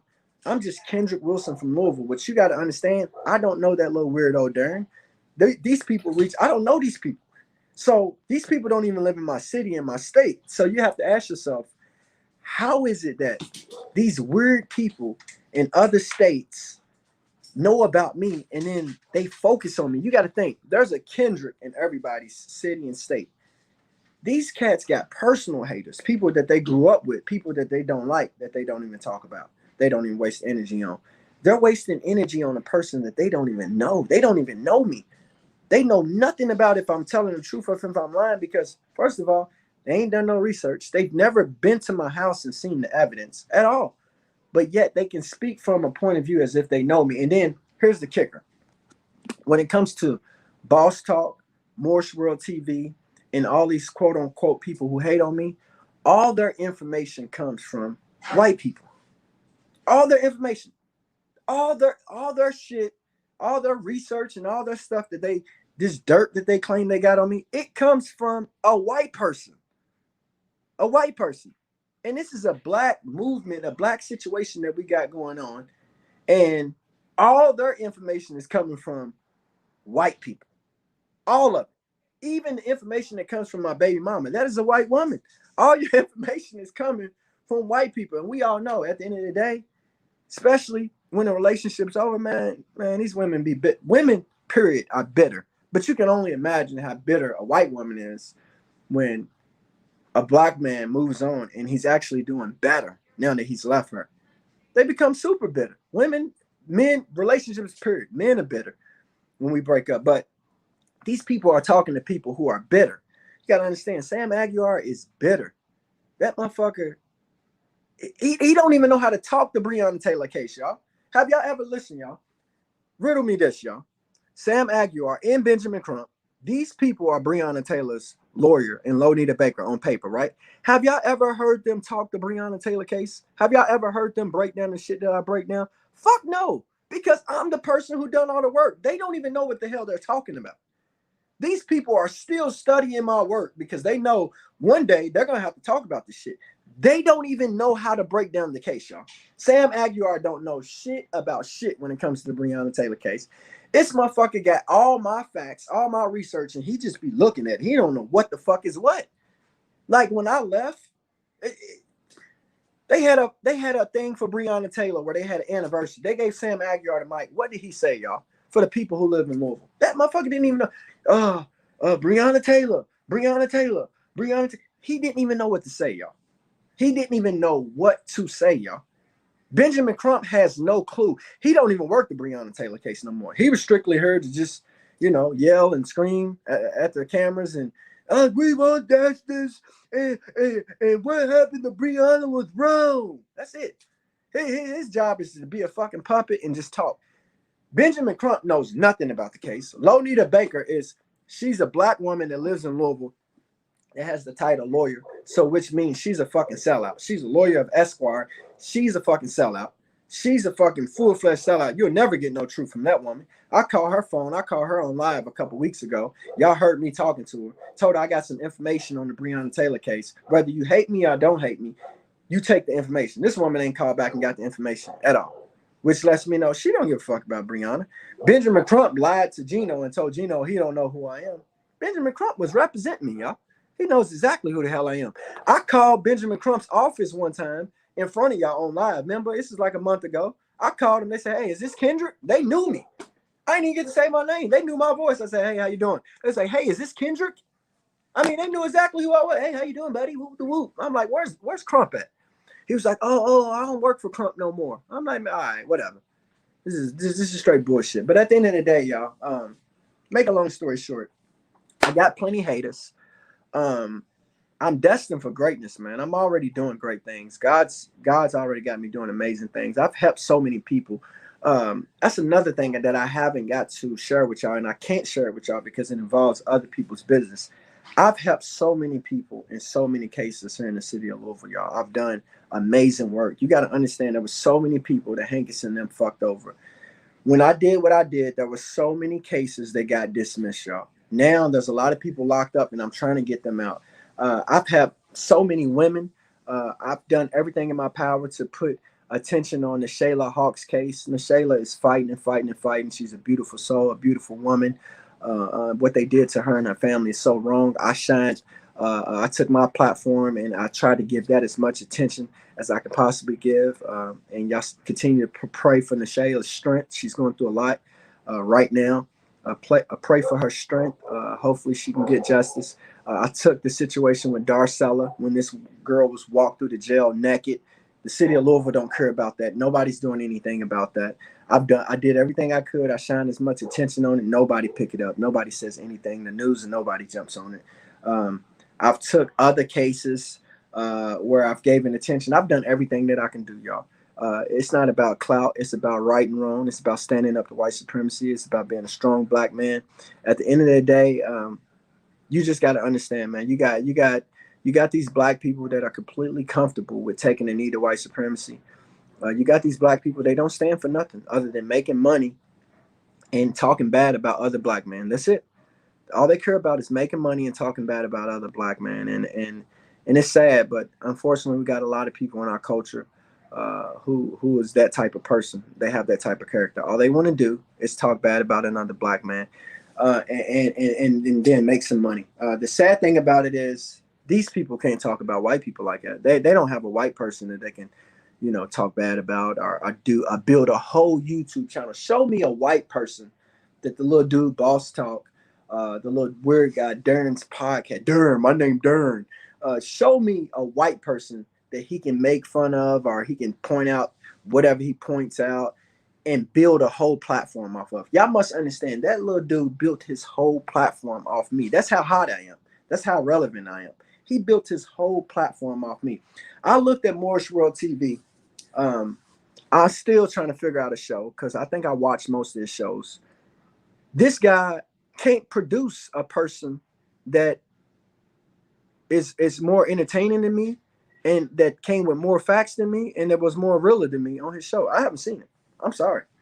When it comes to Morse World TV, I haven't seen him put together a better show than the shows that I came on there and that had a purpose. That had a purpose. All this shit is just messy, sloppy, just stupid, pointless research. I'm like, what is the point of this shit? And I used to tell him that while I was on there. I'm like, he had me on a couple of those shows where it turned into that messy shit. And I'm just on there like, man, what is this shit? What is this shit, man? Get me off here, man. And I would talk to him after the show was over. I would call him. And I'm like, bro, what are you doing with it? Where are you? Oh, he's like 48 laws of power. 48 laws of power. You ain't read the book. Actually, I've read the book. I've mastered the book. But I can give two fucks about the book. I actually live in reality. Some of that shit works, but at the end of the day, it's just another man's concept. And it's repeated steps over and over again. If you know one law, then you know all the laws. But I went on his show. I gave him nothing but a hell of a show. I went on other platforms. I've done my thing on every platform. I'm gonna tell you how brave I am. I went on Major TV, which Major TV is a Grandmaster Jay channel. It's a dude that's a big time fan of Grandmaster Jay, big time supporter. And I felt like Major TV, believe it or not, I would think that he would be the most unfair because he's close to Grandmaster Jay and he's a big supporter. He was actually real solid, for real. I went on Major TV. I had a hard time understanding him at first because he's got that heavy New Orleans accent. But once I got through and I got to, zoning in on his accent and I got to making out what he was saying, I started able to answer his questions. And it was actually fair. And I believe the way Major TV conducted the interview with me, that's how stuff should be conducted, because he might not agree with me. He might not, believe me, or he might think I'm lying or whatever, but he was a man about interviewing me. And I can respect that, even though I know he supports Grandmaster Jay. And there's nothing wrong with him supporting Grandmaster Jay, because at the end of the day, he supports Grandmaster Jay off the back of what he know. If he knew what I know, maybe he wouldn't support him. I'm of the belief if y'all knew what I know and y'all heard the phone conversations that I got and y'all know the stuff that I know about him, y'all wouldn't support him either. But at the end of the day, I'm not here to tell people who they should support and who they shouldn't support. What I'm here to do is try to bring the truth to the light. That's it. Once I get the truth out there, then y'all figure out who y'all want to support. I'm not the person that's going to be over here telling you you need to be believing in Nova Drew Ali. You need to be believing in Jesus. You need to be believing in Allah. You need to be following this person. I'm not that person.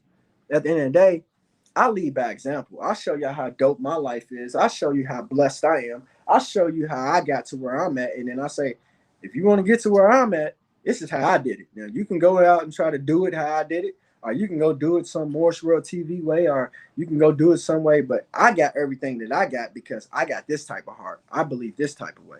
And, I just thank God for all he's done for me. Like, if you look at me, I look at my life, I'm blessed. I'm highly favored. I know God's got bigger and better things in store for me, but I look at people like Tahaga Bay, and I remember it was Dern. Dern's weird, man. He be having some weird shit. Dern showed me some pictures of Tahaga Bay's backyard and showed me some pictures of Tahaga's house. And I was just like, first of all, I was like, this shit is weird. This nigga's showing me this nigga's backyard. Then he starts showing me the dude's pictures of his house and shit. And I was just thinking to myself, I was like, as weird as this is, I was like, this is actually sad. Because I look at Tahaga Bay and I'm like, this man don't even, he don't even have what he should have as far as what his title is. He claims he's a grand sheik, he's a working man, but yet he's got his family living in a piece of shit. And I understand, you know, we all go through the piece of shit stage. I went through piece of shit stage, so it's the come up. But when you that old and you approaching your 50s, you should have your shit together. And you should have your family living in something nice. And the house that he had his family living in the backyard, that shit was terrible, y'all. It looked like a damn junkyard.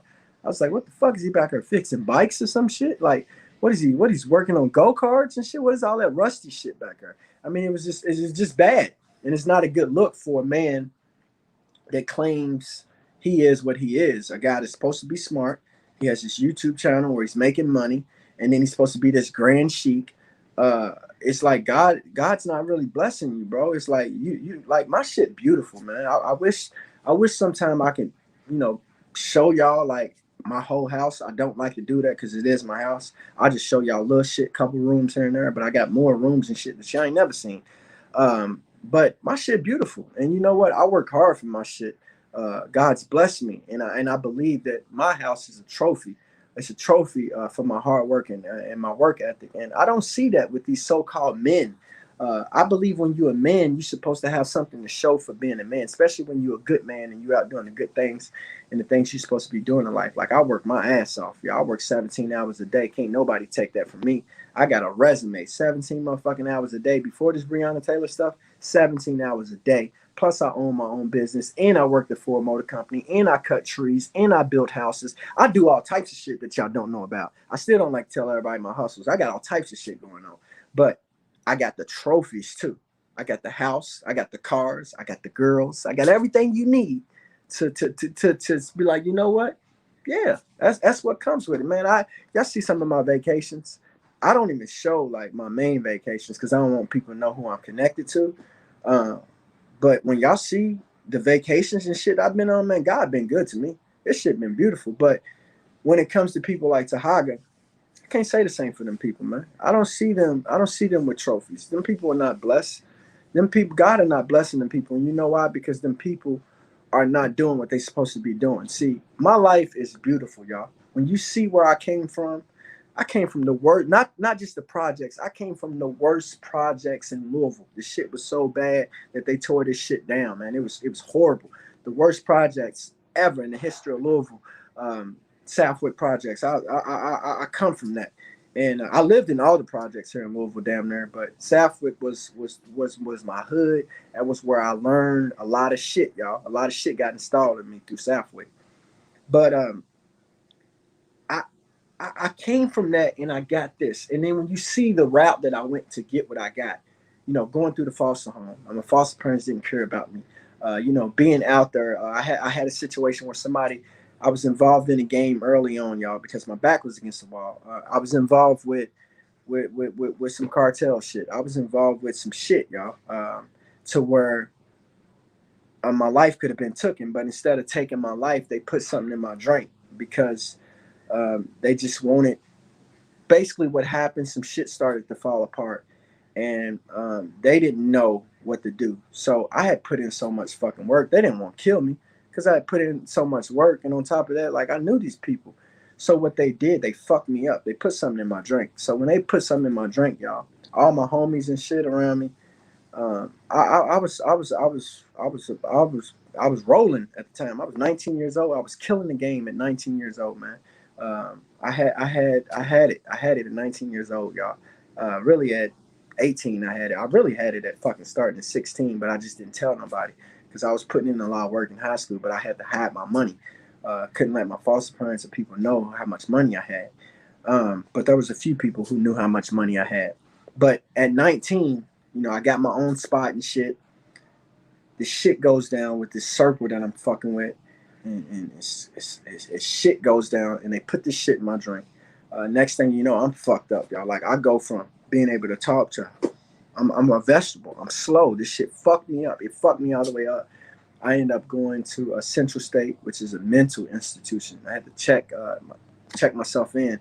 Um, and I was fucked up, y'all. And they told my family that I would never bounce back. They told my family that I would never come back from this. They told my family that I would be fucked up and I would be slow forever. And I thank God for my grandmother and a couple of my real friends who they're coming over today. My homies will be over here today. My day ones, they stuck by my side. My grandmother and my day ones, my sister, my family and shit. They stuck by my side. And what they did is they never gave up on me. And they treated me like I was normal. See, the world was treat me like something was wrong with me because there was something wrong with me. But my family would treat me like I was normal. And what happened is slowly but surely I started to talk better. I started to I started to come back to normal. And then I still had my looks and stuff. I was a decent looking guy. What happens is I ended up meeting my first baby mama, and I was still fucked up. And I had a lot of respect and still got a lot of respect for her to this day because I was fucked up and she took me in. And when she took me in, of course, you know, you being in the flow of thing, you start get back into natural life where you're having sex and all that shit. I really started getting normal again. And next thing you know, she got me to where I was living with her and I started slowly but surely, you know, coming out of that shell. And then I became normal out of nowhere. It was just like I was normal again. And then all my niggas and stuff, they literally crying like tears of joy. My family and everybody, because they like, nigga, you just bounced back from that shit. Like, my friends used to look at me and cry, y'all. That's how messed up I was. I was fucked up. They used to look at me and cry. I was slow. I was fucked up. The shit that they put in my drink really fucked me up, y'all. And so I was so fucked up. Let me tell you how it happened. The night that they did this shit, they put this shit in my drink. I had my homies. Me and my homies, we had basically a trap house. It was my spot, but I had my homies living there. It was a trap. Um, I came back, y'all. I came back to the crib and I'm fucked up. I know something's I knew. That's the thing about being fucked up. In my head, I know something's wrong, but my actions is not matching up with my thoughts. I came home and I had a stash. I had all my money, y'all. I had a lot of money. I grabbed my money and I come out my room and my niggas is like, what in the fuck? I got all my money. I walks out on the sidewalk and my niggas is looking. They start following me because it's late at night. You know, I came home after the club. They're like, what's this nigga doing with all this motherfucking money? I probably had easily 20,000 that I had grabbed because I just went in my stash and just grabbed something. And I got long arms. I grabbed a lot. I walks out. I'm walking out towards the dumpster and it's like, what the fuck? And I throws the fucking money in the dumpster. And they like, whoa, what the fuck? And so, of course, niggas is getting the money and shit out the dumpster. But that's when they realize something's wrong. And then, of course, the next day, sun comes up. I'm fucked up. This, whatever fuck they put in there, it fucked me up. So I ended up, man, I had to turn myself in to a mental institution because I was fucked up. First, I had to go to the hospital. And then the hospital from there referred me, you know, to Central State and shit because I was fucked up, y'all. I really did fucked up. But make a long story short, I overcame all that shit. And so when I was fucked up from like the age 19 to about 22ish years old. About well, from age 19, yeah, from 19 from about 22. And so when I was fucked up, people kicked the shit out of me when I was down. They made fun of me. They called me crazy. They said this because I went from being a man to fucked up. So of course all the haters is just dogging me. Don't you know? Not only did I bounce back and I came out of that shit, all them people who was making fun of me within a little time frame from 22 to about 30 years old, I went and I had to restart my life over at 22, make new goals and dreams and everything, right? From 22 to 30, I accomplished every fucking thing I wrote down on a piece of paper. Everything, y'all. Everything. All my homies and shit that was making fun of me, I passed them all up. Our quote unquote friends and haters, I passed them all up. I passed up every single body that was in my circle except Rondo. And a couple of my boys, one of my boys, I won't say his name. He's killing it right now. My nigga, he's killing it right now. I can't say his name. That nigga, I call him right now. Tell him, no, I call him right now. He's killing it. But anyway, I passed up every fucking body. And with the help of my homies, my cousin, my family and shit, I bounced back and I became a hell of a nigga, man. And not only becoming a hell of a nigga, but I became a dude that I mastered.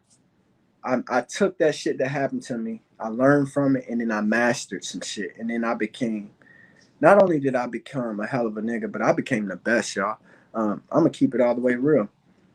the shit that I was doing, I became the best. There's not a nigga in Louisville that still to this day, they still can't figure out like how he was doing. Hankerson and everybody tried to figure out my situation. They couldn't because I moved so fucking, it was just, I was cold with it.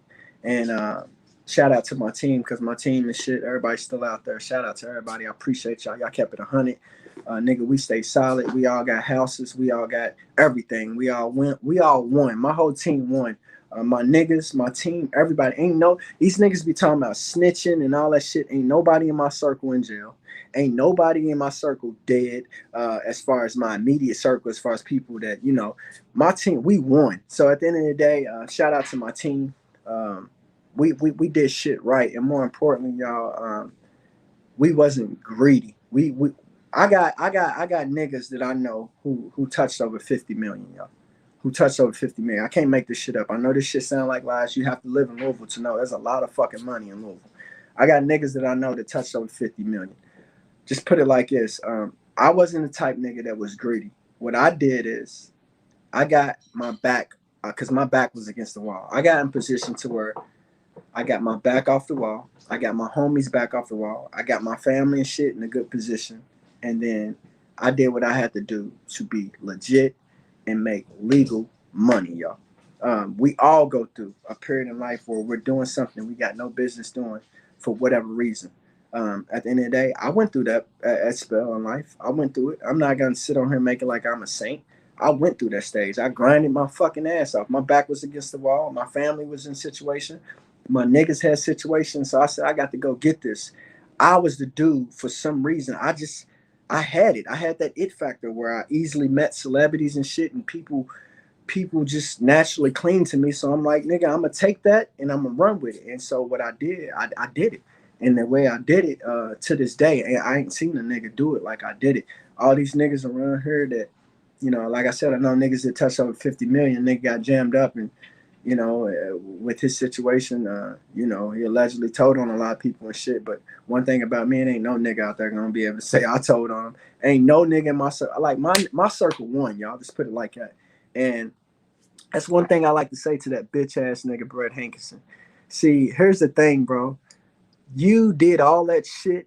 You did all this line. You tried to tie me in with Floyd Mayweather. He tried to paint this picture that I was moving bricks for Floyd Mayweather, y'all. That's what's so crazy about it. And Floyd probably don't even know about this shit. Well, maybe he did, because I'm sure they notified him, because they tried to make it like I was moving work for Floyd Mayweather. Like, get the fuck out of here, Hankerson. But at the end of the day, he was reaching.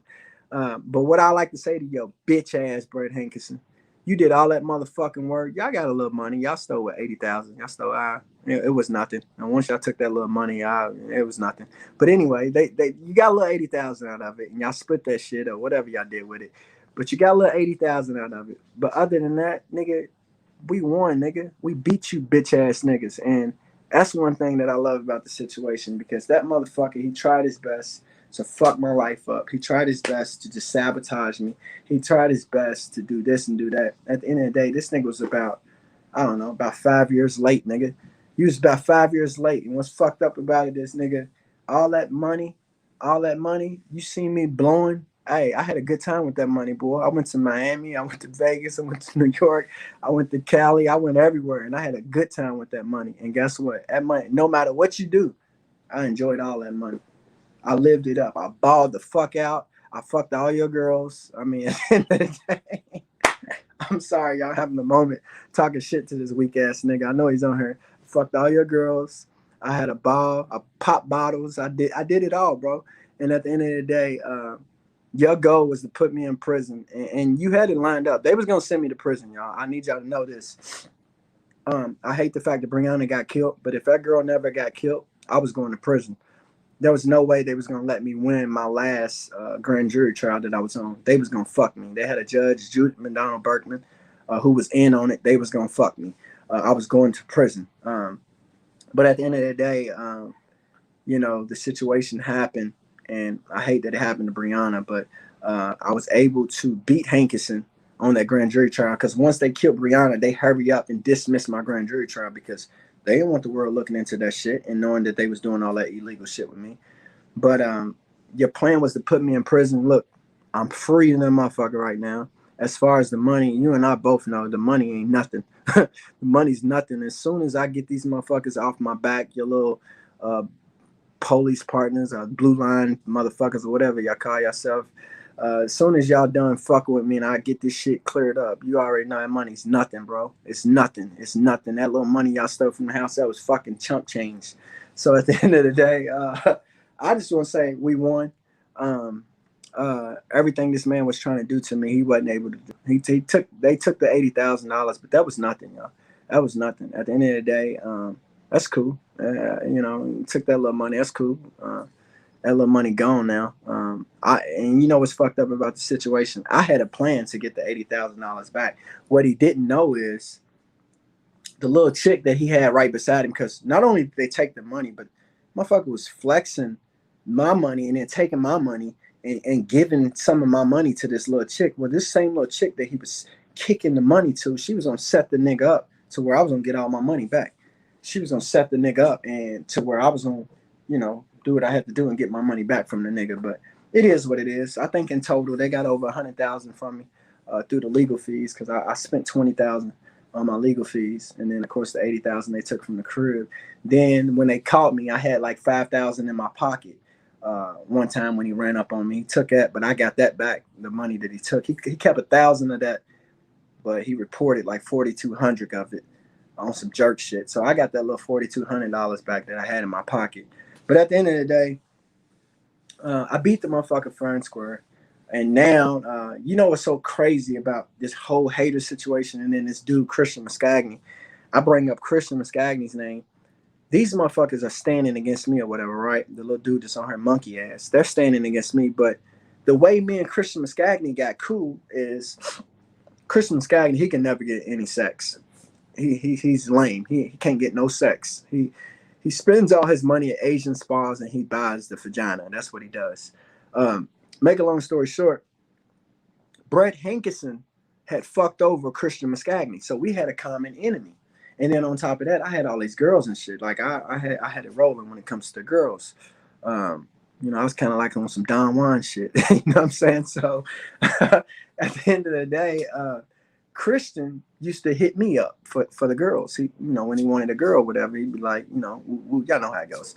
But anyway, we had this common enemy too, which was Brett Hankerson, because Brett Hankerson had fucked Christian Muscagni over. And then with Brett Hankerson fucking Christian Muscagni over, Christian and me ended up, getting cool because I was a barber. He came into my shop and then we ended up getting cool off the back of that. But then on top of that, Christian loved to get his nose dirty. So he loved to get his nose dirty. Then he loved to, hook up with them girls and shit. And basically, I was the man. I basically could get him what he wanted. And so on that note, he was supposed to be my dog. He was kind of like an insider, because Christian was a prosecutor. So he was on the inside feeding me information about how they gonna fuck me over, how they gonna do this, how they gonna run this scam, how they gonna do this corruption, how they gonna do that. But at the end of the day, the motherfucker out of nowhere just turned on me, y'all, because he started realizing, man, first of all, this nigga about to get paid. Second of all, this nigga is too powerful. Third of all, this nigga is about to pull down the system that made me and my daddy everything that we are. So he had no issue or no beef with me. He just one day decided, fuck Kendrick, I'm going to snake him. And then I looked up, he was on my attorney's page, which a girl by the name of Ashley, which was my original attorney. This little stinky coochie girl, little stinky coochie Ashley. This shit stink. But at the end of the day, he was on my attorney's. I know my attorney personally, y'all. That's why I made him my attorney. I know both of my attorneys personally. I was fucking one of them, and Ashley, I would never touch her because it stinks. But he hooked up with Ashley on Facebook, who was my attorney at the time, and I looked up, and these motherfuckers in the comment section where the public can see it are talking shit about me, and I'm like, damn, Christian, I thought you was my boy. What you doing talking shit about me? He has no excuse why he's talking shit about me. He's just like, and I'm like, all right, I get it. You're a white dude. You actually a prosecutor. You're gonna stick with the system. So him and my attorney is talking shit about me. So it's just 24 hours of mayhem. They talking shit about me. She's my attorney. Next thing you know, she stopped being my attorney and I get her fired because she had been working for Sam Aguilar for 24 hours. And ever since she had got that job working for Sam Aguilar, she started bashing me. So Sam Aguilar brought her in to sabotage my situation. But when she was online talking shit about me, Sam Aguilar and the whole city of Louisville seen this, and he fired her for talking this shit about me with Christian Muscagni on the internet.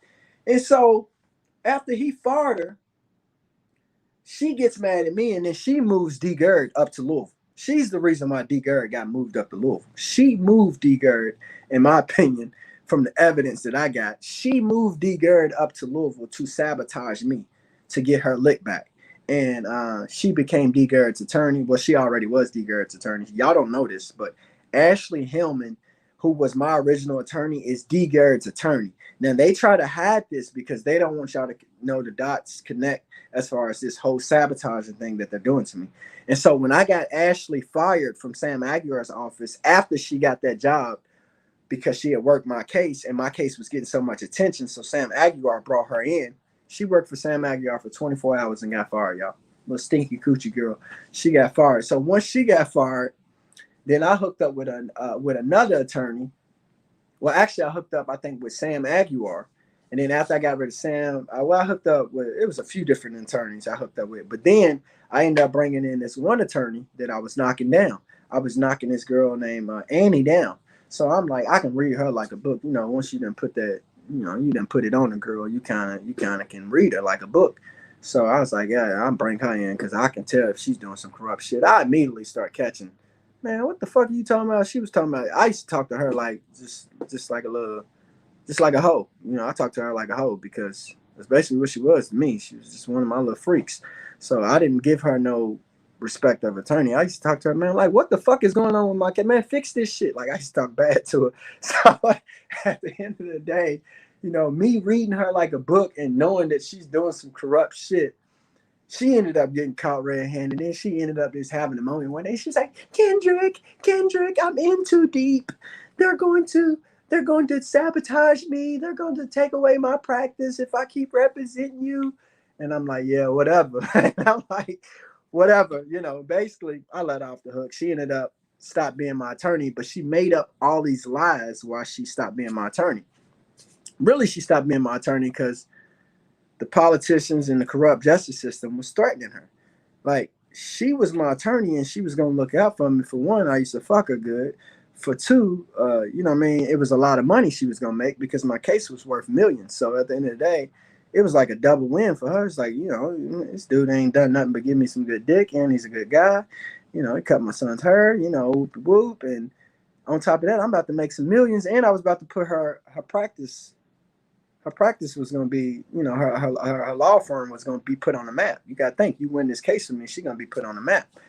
So, you know, she does her job. She gets it negotiated to where I'm about to receive this $5 million. But then when I'm about to receive the $5 million or whatever, the bitch tells me she wants $2.3 million. And I'm like, bitch, what? You know, motherfucking $2.3 million. What the fuck are you talking about? She's like, Woo-doo. I'm like, man, you've been my fucking attorney for 6 fucking weeks. On top of that, you ain't done no work. I've done all the fucking work. What have you done? You can't even produce a discovery. I asked you to produce a copy of my search warrant. You can't even do that. Like, you're not getting no fucking $2.3 million. So she gets mad at me because I'm not going to give her the $2.3 million. And I'm like, well, I'll give you $2.3 million under one condition. I said, okay, tell them I'm not taking $5 million. Tell them I want fucking $8 million. And she's like, oh, I can't do that. I was like, well, if you don't tell them I want $8 million, then you're not getting 2.3, because the deal that we had in place for the $5 million, I'm not giving her no $2.3 million.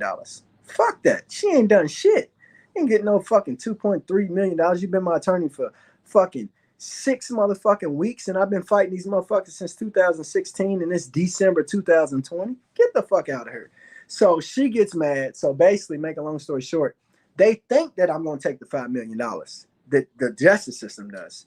So what they do is they line up Breonna Taylor's mother and Summer Dickerson the same day that I'm supposed to sign this contract for this money. They line up Summer Dickerson. She goes down to the courthouse and she slaps a civil lawsuit on me to where she's suing me.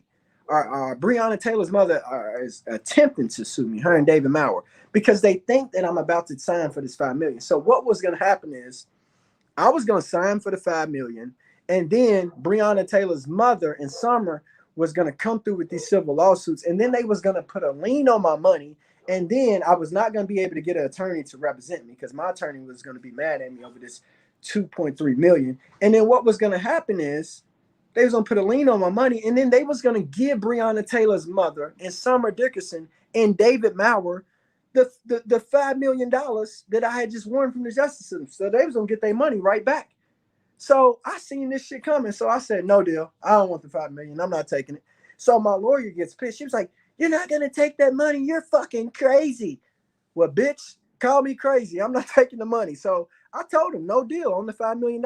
And I had already told my family and got everybody all excited. I said the settlement's for 5 million. I think I'm gonna take it. Whoop the whoop, blah blah blah. And then I realized this is all a setup. They about to give me this money on paper. Then they're gonna put a lien on it, and then they're gonna give it to Tamika Palmer, and then they're gonna give it to David Maurer and Summer Dickerson. I said no deal. So I turned down the fucking money. Next thing you know, once I turned down the money, the heat got turned all the way up. Then that's when Summer fucking stuck charges against me. Oh man, it shit got crazy. And then out of nowhere, it went from you're gonna get $5 million to boom, your lawsuit disappears. We were supposed to have a status conference meeting, and next thing you know, they canceled that. They canceled every fucking thing. They stopped accepting my motions because I was writing my own motions, y'all. I learned how to write motions and shit. I was responding. I didn't have a fucking lawyer. I'm doing my own shit. They just stopped.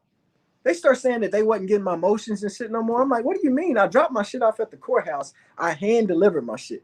They start saying they ain't getting my motions. Next thing you know, they just put their play down. They said the city don't care about him. The protesters don't care about him. We can do whatever we want to. Fuck this nigga. They just threw my case out. And then once they threw my case out, this bitch ass nigga Tahaga Bay, he runs and before they threw my case out, he fucking runs and do a show and tell the world, oh, they're throwing Kendrick's case out, and he's an idiot, and the white man, and blah, blah, blah, and if you whoop the whoop, blah, blah. He started doing all this shit. Next thing you know, they really throw my case out like 2 months later. I said, man, what in the fuck is going on around here? So my case has been thrown out. It's still appealable, but I'll be all the way honest, y'all. I don't give a fuck about the case. I don't care about the actual money. I care about the justice. How the fuck are those people gonna run in my house and do what they did to me and not receive no punishment for it? Luke Fine and Cole Gibson are still working as detectives. Brett Hankinson is not being punished. The judge that was involved in my shit, Suzanne Schultz Gibson, she's still down there doing judge shit. Judge Darren Webb, who was a part of this shit as far as behind the scenes and trying to negotiate with me as a judge, they're still down there deciding whether people go to prison or not. That shit's not cool. We got all these corrupt pieces in place, man. So at the end of the day, it's a big ass story. I just told y'all 1% of it. But it's a big ass story. But make a long story short, man, these haters, man, they be hating on me, man. They be hating, and then they be standing with they claim to be, against white people, but then they're standing with the white people. Like Boss Talk stands with Summer Dickerson, he stands with Christian Muscagni, and he's standing with the Louisville Metro Police Department. He supports them. By going against me, he's supporting them. Morse World TV, he supports Christian Muscagni. He stands with Christian Muscagni, and he supports LMPD. Along with these local-ass protesters, these idiots, these broke-ass idiots, they support LMPD. They all want to see me turn myself in. I said, man, this shit is crazy. All off the back of me being a real nigga, standing up for Breonna Taylor and myself, and actually having nothing but facts. All I got is facts, y'all. That's all I got is facts to get these motherfuckers in trouble. My shit is all facts, y'all. But, it is what it is. I figured I'd get on here and give y'all a little rundown about the haters. It's so many goddamn haters. I've only told y'all 1% of the story. I'm going to do a show maybe later tonight or some shit where I'll just give y'all all the characters and I'll show y'all video clips of these motherfuckers. These motherfuckers are brokes. These motherfuckers are fake Christians. These motherfuckers are COINTELPRO hoes. These people are doing the splits. I got a grown-ass man that does the splits for a living that hates on me. I got one nigga that he ain't got no teeth up front. He hates on me. One nigga that carries a cross around and is a sex offender. He hates on me. The little weird dude that rolls up weed while breaking down civil rights cases. He hates on me. Morse World TV dude, the nigga that wears the little hat with the graduation strings hanging and shit. He hates. This shit is crazy. Summer is a full-fledged fucking meth head. When y'all get a picture, and I show y'all what she looked like, because Morse World TV would never even say Summer's name. He would never even show his audience who this woman was. And this woman is a big reason why the cops got away with murder. She testified before the grand jury. Morse World would never tap into that. But when I show y'all what this woman looked like, when I show y'all how she's lied, when I show y'all how she's got the support of some of these black people here, when I show y'all who Tim Finley is, Tim Finley just had a fucking church service where he had Grandmaster Jay at his fucking church service. And they was praying for this motherfucker after Grandmaster Jay's done denounced Jesus, y'all. Like, the shit don't even make no... Man, when I start showing y'all this shit, what's going on in my city, and how people like Morse World TV have failed y'all, they not telling y'all the real truth. They're telling y'all, like, the juicy shit to make their channel look good. Morse World TV has no fucking clue who Tim Finley is. He has no fucking clue who Summer Dickerson is. He has no clue who D. Gerd and Maxwell Mitchell and C. Tez and Bruce and all. He's never broke this shit down. And this shit's important because these are the people that was used right here on the ground. Kentucky Alliance, Urban League, the Black Panthers. He brought fucking Arhammer Mathis on his show, y'all, and never really got asked her no real questions. This is the Black Panther leader of Louisville, brought the woman on the show, never asked no real questions, y'all. This woman is so fucked up. Oh my God, man, this shit's crazy, man. Wait until y'all see. Man, I got a long way to go, man. I got so much shit I got to break down to y'all. I'm going to break down so much shit, man. This shit is so corrupt. And then Morse World TV will sit on his platform and tell y'all that they're the best researchers out there. These people don't know nothing. And if they do know it, they ain't getting y'all the information. That's what fucked me up about it, because I used to sit back on the show and, you know, I'll tell them little shit here and there. But I'm like, does these motherfuckers know anything about anything? They don't know nothing about nothing. That nigga know the last 4 digits of Grandmaster Jay's social security number. And that's it. That's all he know. He know the last 4 digits of Grandmaster Jay's social security number.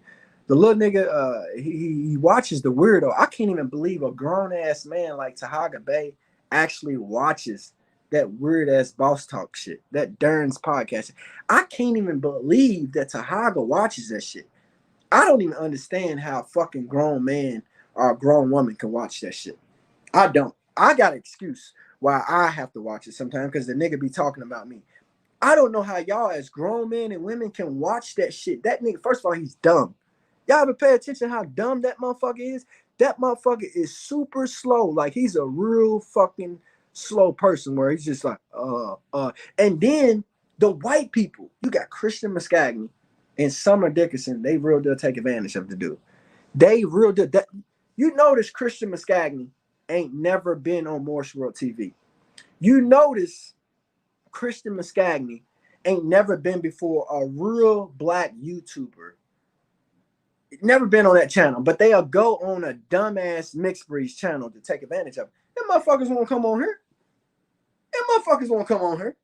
They won't come over here and stand in this heat and let me drop these motherfucking fire emoji questions that I got. They won't do it, but they'll play on that little dumbass dude's platform and they'll go talk to him. Same thing with Morse World. Morse World went on that little weird ass dude's platform. He went over there. How could you go over there when that little nigga dropped your motherfucking address and endanger your family? Nigga, you supposed to be riding on that dude. You supposed to pull up on that dude 4-5 months ago.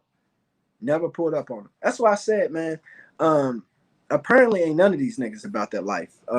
No disrespect to the NFAC, but I don't understand them at all. Like, if there's a real member in the NFAC, please show me who and where he's at. Because last time I checked, if you a real nigga and you really down with that NFAC shit, Tahaga Bay should not be around. He's fucking single-handedly destroyed the fucking NFAC. Whether the shit's true or whether it's lies, he's destroyed them. And ain't no NFAC member addressed that nigga. Ain't nobody pulled up on the nigga. I'm here to tell y'all some shit, y'all. If these niggas lived in Louisville, if Tahaga Bay lived in Louisville, or if fucking that little weirdo Dern lived in Louisville, them niggas will be in the dirt. You can't do that shit in this city. You can't get on there and say this and say that and have a YouTube channel and blah, blah, blah, and do this and do that. Niggas is gonna smoke them in my city. Them niggas would be in the dirt. Ain't no, oh, let me put your family up. Let me show a picture of you jacking off. If that nigga show a video of a nigga jacking off in Louisville, some nigga in Louisville, these niggas in Louisville are fucked up. They will fucking kill you in this city for stepping on their shoe. They will kill you for fucking their girl in the city. These niggas, Tahaga Bay and Durham, them niggas would be dead.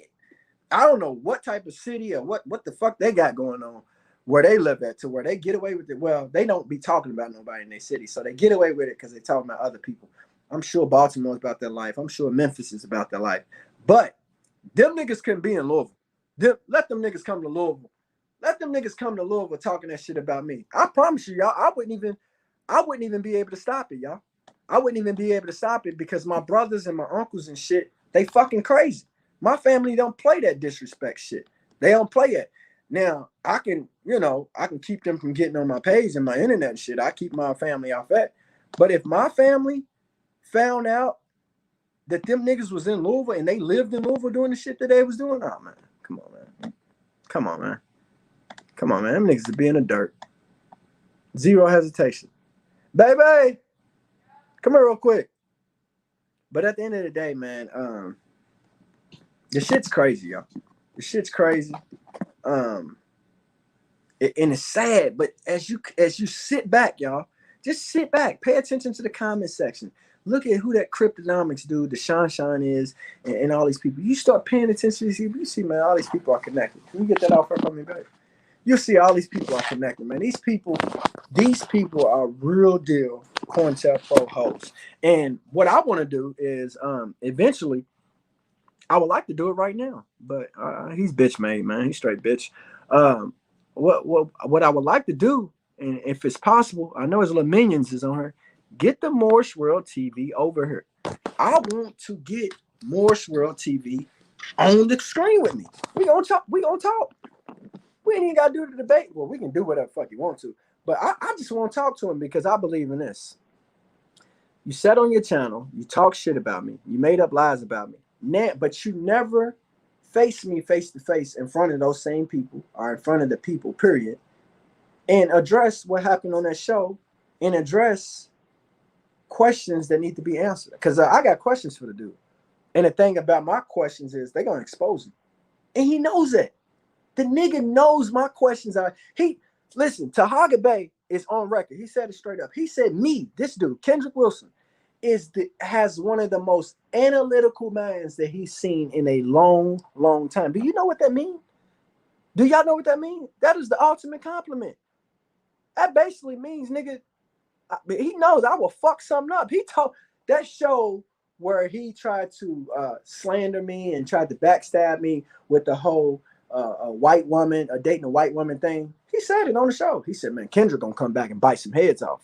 And I was. But he never had the show. He advertised all these shows that he's gonna do, but never done it. Then made up all these excuses, and then never did those shows, and then they come back with a bullshit show. I'm like, man, what is this shit? What is this? This fucking GMJ bullshit, man. Nobody want to hear this bullshit. This motherfucker, he'll take all these fucked up women, and you should see some of the women that he advertised on them, man. This shit look bad. He had people that was drunk and shit on the show. I'm like, man, get this woman off her, man. You making us look bad. Got this drunk ass woman on her. A woman drunk, can't even talk and shit. I'm like, man, this shit's fucked up, man. Get this woman off her, man. Shit's sad, man. The man made a mockery out the whole black culture. He made a mockery out the movement. He made a mockery out of everything. Out of everything. Who is this? Who is that? MTG TV. Is that Major TV? I don't know who that is. If it is Major TV, shout out to Major TV. Like I said, I felt like he did a fair interview, even though I know he's a Grandmaster J supporter, and there's nothing wrong with that. But at the end of the day, hold on. That little monkey ass dude is on here. Let me see. What's he talking about? I've been wanting to fucking boy. Let me see if he said anything that's gonna piss me. I've been waiting to see most famous line. Let me see if I want one fucking reason, boy, because I've been waiting to cut line when it comes to this motherfucker, because I'm going to do the show on him, but I got it packaged at a certain area right now. But hold on, let me see. Man, that's stupid, motherfucker. Shut the fuck up. My fucking Summer's testimony fucked everything up. Shut the fuck up, you lying ass. See, that's one thing about white people, too. Y'all got to pay attention. See, Christian Muscagni has nothing to do with the Breonna Taylor case, but he came to the rescue of who? Summer Dickerson. He came to the rescue of Ashley Hillman, the girl that was my attorney. He came to the rescue because these white people, they might not fuck with each other as far as Democrats and Republicans and whatever, but one thing is, when you up against a black person, they're all gonna stick together. They came to the fucking rescue, and he's sticking together with his white sister, and he's riding to the end with it, y'all. And you know, I got proof that he even used to penetrate the woman. But at the end of the day, you know, that's an Asian spa story. Y'all know Summer used to work at these spas too, y'all. But at the end of the day, that's a whole nother story. Well, allegedly she worked at these spas. But that's a whole nother story. I ain't gonna get into that rabbit hole. But when I do get into it, it's gonna be a whole lot of, and it's real. It's real. Like Christian Muscagni, his daddy. Let me tell you what his daddy did, y'all. Frank Muscagni, which is his father. Frank Muscagni got Christian out of some shit, y'all. Out of some shit. Christian Muscagni was caught red fucking handed. There was some shit that went down. There was some shit that went down with some Asian spas, y'all. Just put it like that. And that motherfucker was caught red-handed with that shit. And make a long story short, if his daddy wasn't who his daddy was, Christian would be fucked up. Because first of all, y'all know that shit's illegal. Going in them spas and fucking them little Chinese kids and shit. Them be little kids and shit, little 13-year-old little girls and shit. Or it'd be people who've been trafficked. Them people in them spas and shit been trafficked. They ain't volunteering for that shit. They're being forced to do that. And Christian, he was a big time fucking supporter of the Asian spas. He loved him some fucking Asian spas. Here's the thing about me, y'all. Y'all gonna find out about some things very soon about me. I'm connected like a motherfucker. I'm connected to the Asians like a motherfucker. I used to gamble all day, every day. Christian did too. That's how he got connected with these fucking Asians too. Being over at the casino, I was a fucking diamond member. Diamond member is when you spend X amount of hundred thousands of dollars gambling. I was a diamond member. But Christian, I know some Asians. I know him personally. I know the leader. I know the lady who's the leader of the motherfucking Asians. But at the end of the day, that little motherfucker Christian is a horny little motherfucker, y'all. Wait until y'all find out this shit. That little horny motherfucker. Wait until y'all see the shit in my phone. He tried to delete his old Facebook and shit. I got it all. See, we had a situation when Kobe Bryant died, y'all. When Kobe Bryant died, Christian Muscagni exposed how racist he was. And me and him fell out. When Kobe Bryant died, there was some racist shit that was going on, all on the news, or somebody had said some shit. And me and Christian got in a real big argument over that. And we kind of fell out. That's when I realized this motherfucker is really racist, but I'm going to keep him close. You know, you got to keep motherfuckers close. I could use a motherfucker like Christian, so I was like, I ain't going to just run him off. I'm going to keep him close. I found out with the Kobe Bryant shit how racist that motherfucker was. There was some shit going on the internet, and I was checking all them motherfuckers. Make a long story short, that motherfucker showed his true colors, and ever since then, shit ain't been right between me and him. So he was waiting to snake me. He was waiting to snake me because he knew that I knew he was fucking racist, and I called him out on Facebook, and I got all the screen recording, screenshots, and everything. I called his punk ass out on his racist shit that he said on Facebook, and I put him in his motherfucking place. And see, the thing is with these white people, all them motherfuckers, I don't give a fuck if it's Christian's dad, Frank Muscagni. I don't give a fuck if it's his dad's favorite client, our biggest client. I won't say his name because he ain't got nothing to do with this shit right now. I don't give a fuck who it is. All them motherfucking white people, they know one thing about me. I don't give two fucks about them. I don't bite my tongue. I don't give a fuck about your title. I don't give a fuck about your mob ties. I don't give a fuck about how many bricks you got. I don't give a fuck about how many people you didn't have killed. All you motherfuckers is bitches to me. All you motherfuckers is white supremacists to me. I studied you motherfuckers. I've been in y'all houses. I've been to y'all parties. Motherfucker, I didn't help y'all out, get y'all shit that y'all love, your little nose candy. I done got you motherfuckers high in a motherfucking kite. All you motherfuckers is bitches for real. And when they get high, they show their true colors, y'all. That's one thing about them motherfucking white people. When they get their nose dirty, they get to showing their true color. They get to showing who they really are. And over these last motherfucking years, these last 5 years or whatever that's done passed, I was in their households. I was at their poo parties. I was just studying them. I was watching and studying. What I learned, all them motherfuckers is racist. All of them.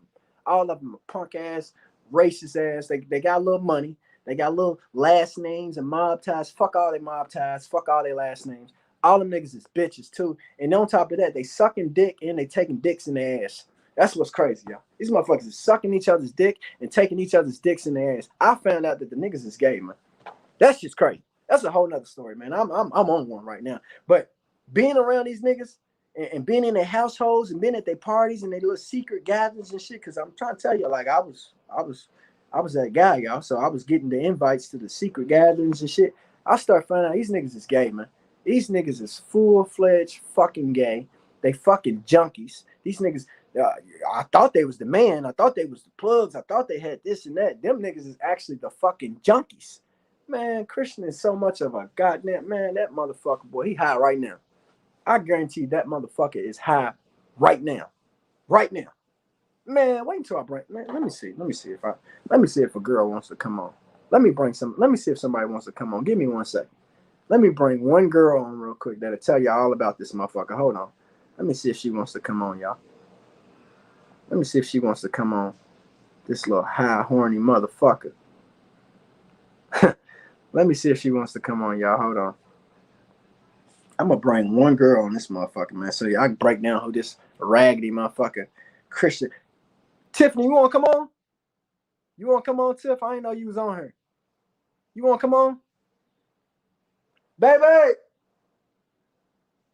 Babe! Come here real quick.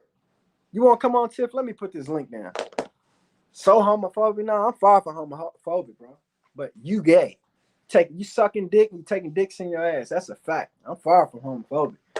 I got people in my family. My sister's gay. Both my sisters was gay. The fuck? I'm far from homophobic, but you gay. How do I share this link? Let me see how you do it. I gotta watch you do it real quick. Hold on, y'all. Let me watch y'all do this real quick. Oh, okay. Okay. I'll see what you gotta do. Yeah, send that. I want to see if Tiffany wants to come on. We gotta get this Christian ball rolling. We can go and get this little Christian thing rolling. I ain't gonna give y'all the main package because there's so many girls that's gonna speak up about him. The dude's a fucking weirdo. He's a fucking creep. And out of respect for his dad, because I try my best, not to blast him. Hey, come on, Tiffany, if you want to. I just put the link in there, Tiff. I try not to blast him out of respect for his dad, but at the end of the day, I don't give a fuck. Fuck all of them. All them motherfuckers is racist. All them motherfuckers don't care about me. Why the fuck am I sitting around caring about them? Fuck them. Fuck them all. And they know how I feel. It's fuck them all. I tell them all to their face. All them niggas is punks. All of them straight bitches. Racist punks too. Motherfuckers be using niggas and they go as far as dating motherfucking black women to try to sell that they ain't racist. Them motherfuckers is racist and they straight bitches. Let me see. Tiffany, are you coming in? You eating dinner? Come on, man. Eat that dinner and come on. Let all them goddamn cats walk all through the screen and shit. I need you on here real quick. Because I know you got a story to tell. Oh, man. Give you 20 minutes. All right. Let me see if I can fill in the blank for about 20 minutes, y'all. Tiffany gonna come on here. She got a Christian story. I got about, 15, 20 goddamn girls that got Christian stories. Wait until y'all hear this shit. And they ain't scared to come on. They gonna come on. And they listen, y'all. The chick that I work with at Ford Motor Company. This motherfucker Christian, the chick who helped me build the car, the truck, she's on the other side, I'm on this side. This motherfucker Christian was trying to fucking pay me money, y'all. Man, come on, man. Let me be quiet. Let me keep it for the package, man. I'm gonna keep all this shit. Man, wait. I'm gonna fuck him up, y'all. I'm gonna bring some of his former friends on because he's got some people that really don't like that motherfucker.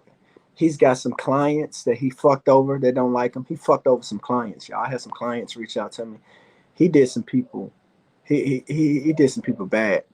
What do you say? Christian's dad hit on me. Oh yeah, his dad is a fucking they all fucking horny old motherfuckers that just want some pussy.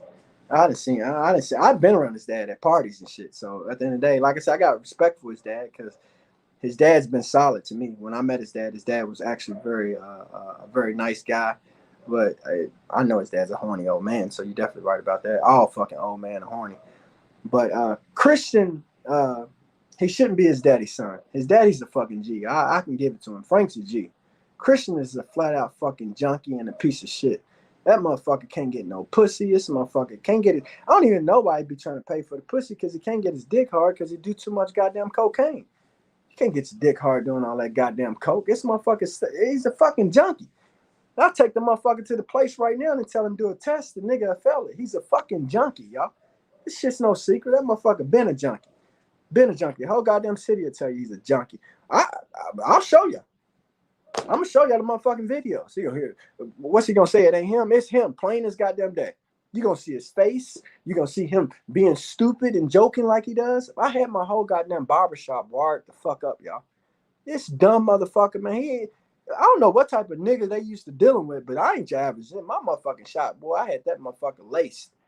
Come on in here. I knew the motherfucker was on some snake shit. All of a sudden, you a motherfucking prosecutor and you the son of the biggest goddamn lawyer in the city. You connected to this one little circle that I know is fucked up and full of rats and narcs. And all of a sudden, you gonna come in my shop and chop it up with me. Nah, bitch. Let me record this shit. The fuck you talking about, nigga? Now what was you saying? Man, I recorded this dumbass nigga. Wait till y'all heard. Then this nigga, he was talking shit about a nigga, a dude that is his daddy's biggest client. Once this dude hears this recording that I play, and this is why I'm serious. This is why I don't play this shit, because he'll get killed. Once this dude hears this recording of Christian talking shit about him, this dude will have Christian killed, y'all. This motherfucker was talking so much shit about this dude, and this is a big dude, one of the big fish in the city. This motherfucker was talking so much shit about this guy. If I play this motherfucker on court, he'll fuck around and get killed. But what I'm gonna fuck around and do is I'm gonna fuck around and send it to. I'm gonna put it in this dude's mailbox because I know, where the big fish live at. I done been to his house. Got the invite and kicked it and shit. And my daddy and him, they got a real respect for him because when the big fish got sent to the prison, motherfuckers wanted to kill him, and it was my daddy that took care of the nigga and got everybody up off of him. So, I'm plugged in and shit for real, y'all. But at the end of the day, I fuck around and let the big fish listen to this shit that Christian said about, not only did he say about the big fish, but he talked about the big fish's case because the big fish is Christian's dad was representing. And so Christian just spilled all the goddamn beans. He got a big fucking mouth. Once this motherfucker gets his nose dirty, this motherfucker will tell you everything about everything. This motherfucker can't keep his goddamn mouth closed. Christian is the stupidest motherfucker in the city of Louisville, y'all. This motherfucker has a title of being a prosecutor, y'all. A title of being the son of the city's so-called best attorney, and this motherfucker be lowering his standards to going on motherfucking platforms like Boss Talk, contacting motherfuckers like Morse World TV. He's a fucking dumbass. The nigga was born with a fucking silver spoon. He got it fucking made. He got the last name of Scagny. All he got to do is be a half decent fucking person, and his life's gonna be perfect. But this motherfucker's so goddamn dumb. He's caught up in this shit. Then look how stupid he is. He got a title. His name is Monkey Ass, y'all. And you know what? That's a real name. He's a monkey ass motherfucker, and everybody who knows him know. Nobody likes the motherfucker, y'all. Nobody likes this motherfucker. I'll call 15 motherfucking people straight, and I'll say his name. They're like, oh fuck, that stupid motherfucker. Everybody has a stupid motherfucker story when it comes to Christian. It starts out, man, that stupid motherfucker. Let me tell you what he did one time. Every fucking body. This motherfucker done hit up some of the protesters, black chicks. He was trying to fuck them and shit. He's hating on the girls, and then he's trying to fuck them at the same time. Come on, man. You little cocaine dick. Calm the fuck down. You can't even fuck right. You little cocaine dick, man. You can't get your shit right, man. Calm your little stupid ass down. He bald-headed. He ain't got no fucking hair. He ain't got no fucking swag. He's not a good attorney. He fucking sucks. His dad don't even fucking like him. He's the worst fucking nut that his dad's ever busted. His dad's pissed off. It was supposed to be a motherfucking, a little Frank Jr. that carried the last name well and did everything right, but he got stuck with this fucking Christian, fucking scandalous Muscagny shit, and now he's just fucked up everything. I mean, this motherfucker's, his daddy had to give up some shit to get Christian out of this trouble that he was in. Then he was fucking the same woman as Rick Pitino. Wait until y'all find this shit out, man. This shit is real. These are facts. Wait till I do my whole Christian show. I'm going to tie my Christian show in with how stupid fucking Morse World TV is. He's so fucking dumb that he got wamboozled by the city's fucking clown. Christian Muscagny is the fucking clown of Louisville.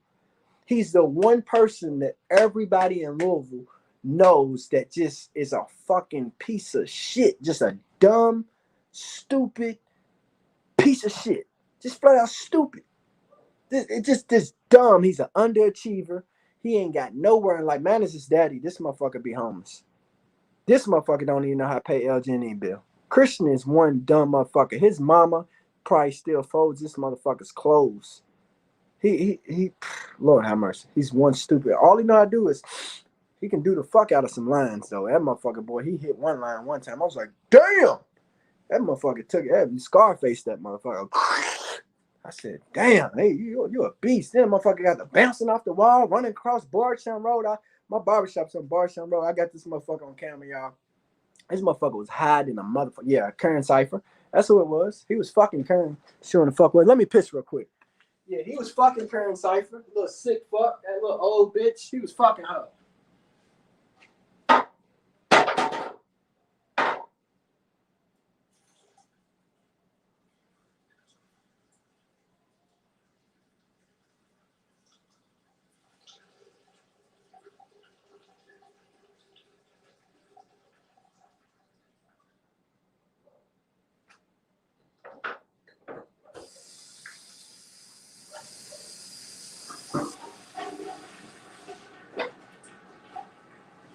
Yeah, he was definitely fucking Kern Cypher, that little old bitch. He's sick.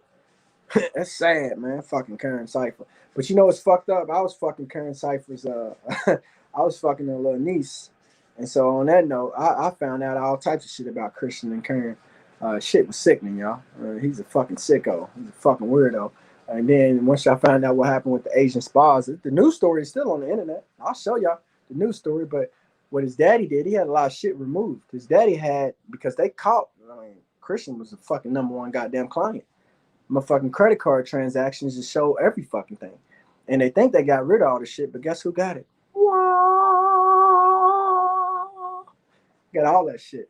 I told the little motherfucker he better stay off my page. His punk ass kept coming over, so watch what I do to him now, y'all. Y'all see me? I gave the motherfucker fair warning. So when I stump this motherfucker out with this show, I might fuck around and do the show tonight. Let's see what Tiffany talking about and check on a couple other girls that I know. When I stumped the motherfucker out, don't say I went overboard. I told the little punk motherfucker, stay off my page. Don't create no more fake accounts. Don't come back over here. I can tell when it's him. But at the end of the day, bitch ass nigga, he keep on wanting to play around and talk shit. So watch what I do to him. Fuck his whole family. I'm gonna embarrass the whole goddamn family off the shit that I exposed. Then the bitch ass nigga sent me a text this morning trying to play dumb. Bitch ass nigga, I know it's you. Punk motherfucker. Let me call his punk ass. He gonna say, I told you I don't want you calling me or texting me anymore. This is a letter for you. He try to play that attorney shit. You'll see all through our transactions. He's always trying to slip some shit in to where he possibly will take me to court. Bitch, I don't care about your courtroom. Fuck your courtroom, bitch. We don't fuck about none of that, bitch. You can do whatever fuck you want to in me in court, bitch. I'm not showing up. How about that, bitch? Now you send me a goddamn letter. Watch what happens. No show. I won't be in that motherfucker. I'm not going in no Kentucky courtrooms. Fuck all the courtrooms and shit that's going on around. You motherfuckers is doing whatever y'all want in there. The Constitution, and if you read that shit, we got the right to overthrow that shit. If you find out that they're not doing what they're supposed to be doing, you ain't got to apply by their fucking go by their rules and shit no more. You ain't got to abide by their rules no more. I'm not going by their shit. I'm not about to be a citizen that's out here breaking all these laws and shit, but I'm not about to participate in corruption. Kentucky courtrooms are fucking corrupt, and I can prove it. I'm not going in them motherfuckers. Until y'all get this shit fixed, I'm not going in this motherfucker. Take my shit to the Supreme Court. Motherfucker want to sue me or do what a bitch, see me at the Supreme Court. I'm not doing shit in this ragged ass motherfucking state. The shit's too corrupt. It's full of nothing but fucking Klansmen and fucking racist ass people and dumb ass black people who ain't doing nothing but carrying out white supremacy agendas. I'm not going in that motherfucking courtroom. You motherfuckers just sabotaged my whole goddamn lawsuit. Ain't no way. Damn, I'm back cussing, y'all. I'm cussing like it ain't nothing. I'm on one right now. I got me on here sound like Meaty X. My goddamn cuss words is coming out back in, boy, cuss words is something now. I said I wasn't gonna be doing all this. Yeah, he's definitely a junkie. Wait till y'all see these videos I got. Bitch ass nigga. I can't wait to expose this punk ass, but it's all gonna stay in format because I could expose it now, but I want the out of towners to know exactly who he is and the role he play. And then when I boom hit y'all with the shit, y'all gonna be like, oh shit, yeah. Then y'all gonna have an understanding. Y'all gonna have an understanding. I'm gonna show y'all the chick that wait till y'all, this motherfucking story is huge, y'all. The chick that I work with at Ford, her motherfucking ex-husband is a big time fucking rat who told on Christian Muscagny's dad's #1 fucking client, and it was some shit going on where she was ratting on me and trying to set me up while working at Ford and trying to get me fired and all that shit, man. The story is fucking crazy, y'all. I'm gonna show you. Man, they put this bitch on me, man. This bitch was working in the truck with me at Ford the whole time. This bitch was an informant. This shit's crazy, man. Wait till y'all find this shit out, man. I'm talking about this shit's crazy. This shit is fucking crazy. This story's huge. And then when you see how I met Christian, and how he just came into my life out of nowhere, come on, man. Shit's huge, man. Y'all gonna see. Y'all gonna see. These motherfuckers is all working together. He's a straight bitch. What he's gonna do is he's gonna make me expose every fucking thing, because I got some real dirt. I got some real shit. Like I said, I be trying to spare people, man, because I don't like fucking up people's life. And I know my research is stellar. I'll fuck your whole life up. I'll make it to where the motherfucker can't even go out in public. I can say some shit on here that really get him killed. I'll get him killed, because at the end of the day, like I told you, I got the recording of the shit that he said about his dad's biggest goddamn client. And he talked bad about the dude, and he talked about his personal case and told me a bunch of shit that I didn't need to know. And if dude found out, I know dude personally. If dude found out and heard this shit, he'll kill that motherfucker. He'll have that motherfucker killed. And these are facts. He'll have that motherfucker killed. He already don't like Christian. He already don't like him. He thinks he's a dumbass. I've already had conversation prior. He already thinks he's a dumbass. But I'll get that little motherfucker killed. So he better leave me the fuck alone, because the type of information and research I got, it can get him killed. And I don't want to do that. I'm not interested in seeing nobody get killed over this kind of shit. But the punk motherfucker keep on fuck with me like I'm a toy. I hit him with some of this goddamn stellar research, and there'd be a whole lot of goddamn RIP Christian shit going on. Better watch his goddamn mouth, because I'm the wrong motherfucker. Y'all know I'll flip a goddamn switch. I'll say fuck it right now, middle of this goddamn show, and just start boom, hitting y'all with boom, boom, video after video. I'm not the motherfucker to play with. Keep telling you punk motherfuckers, I don't fear y'all. Fuck your last name, fuck your dad, fuck all your shit that you think I'm scared of. I don't give a fuck. Give a fuck about your mob ties, bitch. I got them too. Fuck y'all talking about. Give a fuck about none of that. You niggas ain't talking about nothing. You niggas is all human beings. All human beings. I don't fear none of you motherfuckers. I don't give a fuck what your title is. I don't fear none of y'all. And at the end of the day, y'all better tread motherfucking very, very lightly. You motherfuckers keep fucking around. It's gonna be a moment to where I'm not gonna be able to hold people back. This whole goddamn city gonna get flipped upside down because niggas is gonna go on a tear. Because y'all keep barking up the wrong tree. Y'all already done fucked up a lot of people's money. But y'all better be lucky. The money's nothing. That's one thing I can't promise motherfuckers, is the money's nothing. Money will be, that shit's nothing. I always get the money. It's nothing. But you motherfuckers keep barking up these trees, y'all gonna start a fucking war. I'm telling you right now, you niggas don't want these problems. All you niggas is bitches. See, y'all pay motherfuckers to do y'all work. Y'all straight bitches, for real. Y'all all bitches. All the motherfuckers y'all didn't had killed and all that shit, y'all pay people to do it. You niggas ain't about that life, for real. Y'all better realize, y'all straight bitches, for real. Remember, it was my daddy. It's my daddy that took care of you motherfuckers when y'all was in prison. Y'all had to pay my daddy to take care of y'all motherfuckers. Take care of your mans and shit. Y'all had to pay my daddy. Remember that, nigga. Nigga, we them boys, for real. For real. We ain't gonna keep on playing with you motherfuckers. All that little white power shit, all that shit gonna come to an end. You motherfuckers fuck with the wrong niggas. Wrong niggas. No backseats to none of you punk motherfuckers. You motherfuckers is bitches. I'll tell y'all to your face. I can't wait to see y'all. I don't give a fuck who y'all with. I hope you with your daddy, Christian. You think your daddy's such and such, blah, blah, blah. I'm going to show you. I'm going to show you in front of your daddy, bro. Y'all not who y'all appear to be. Y'all not nothing. Those last names and shit, that shit's nothing, bro. Y'all nothing for real, bro. Y'all got a little money. Y'all pay. Y'all know a little couple killers and shit here and there that do y'all dirty work. Well, all right, motherfucker. Fuck with this goddamn family. Watch what happens. Fuck with us. Watch what happens, nigga. You niggas is humans. Humans. Remember that. Human goddamn beings, nigga. Watch what happens. My fault, y'all. I'm in real nigga mode. I'm in real nigga mode. I talk bad to them punk motherfuckers. Motherfuckers running around. They got these little mob ties and shit. Fuck your mob, nigga. Give a fuck about you niggas. Fuck all that. You niggas ain't talking about nothing. You niggas is a bunch of bitch ass, dick sucking, These motherfuckers, you know what fucked me up about it when I found out that these niggas was gay. That's what fucked me up. I'm sitting back like, nigga, what? You mean to tell me these niggas is sucking on penises and taking penises in their butts? And it's one thing if they was openly gay, but no, these niggas is secretly gay, like hanging around me. I'm fabbing these niggas up and niggas, come to find out these niggas is gay. I said, man, the plug is gay? Man, what in the fuck?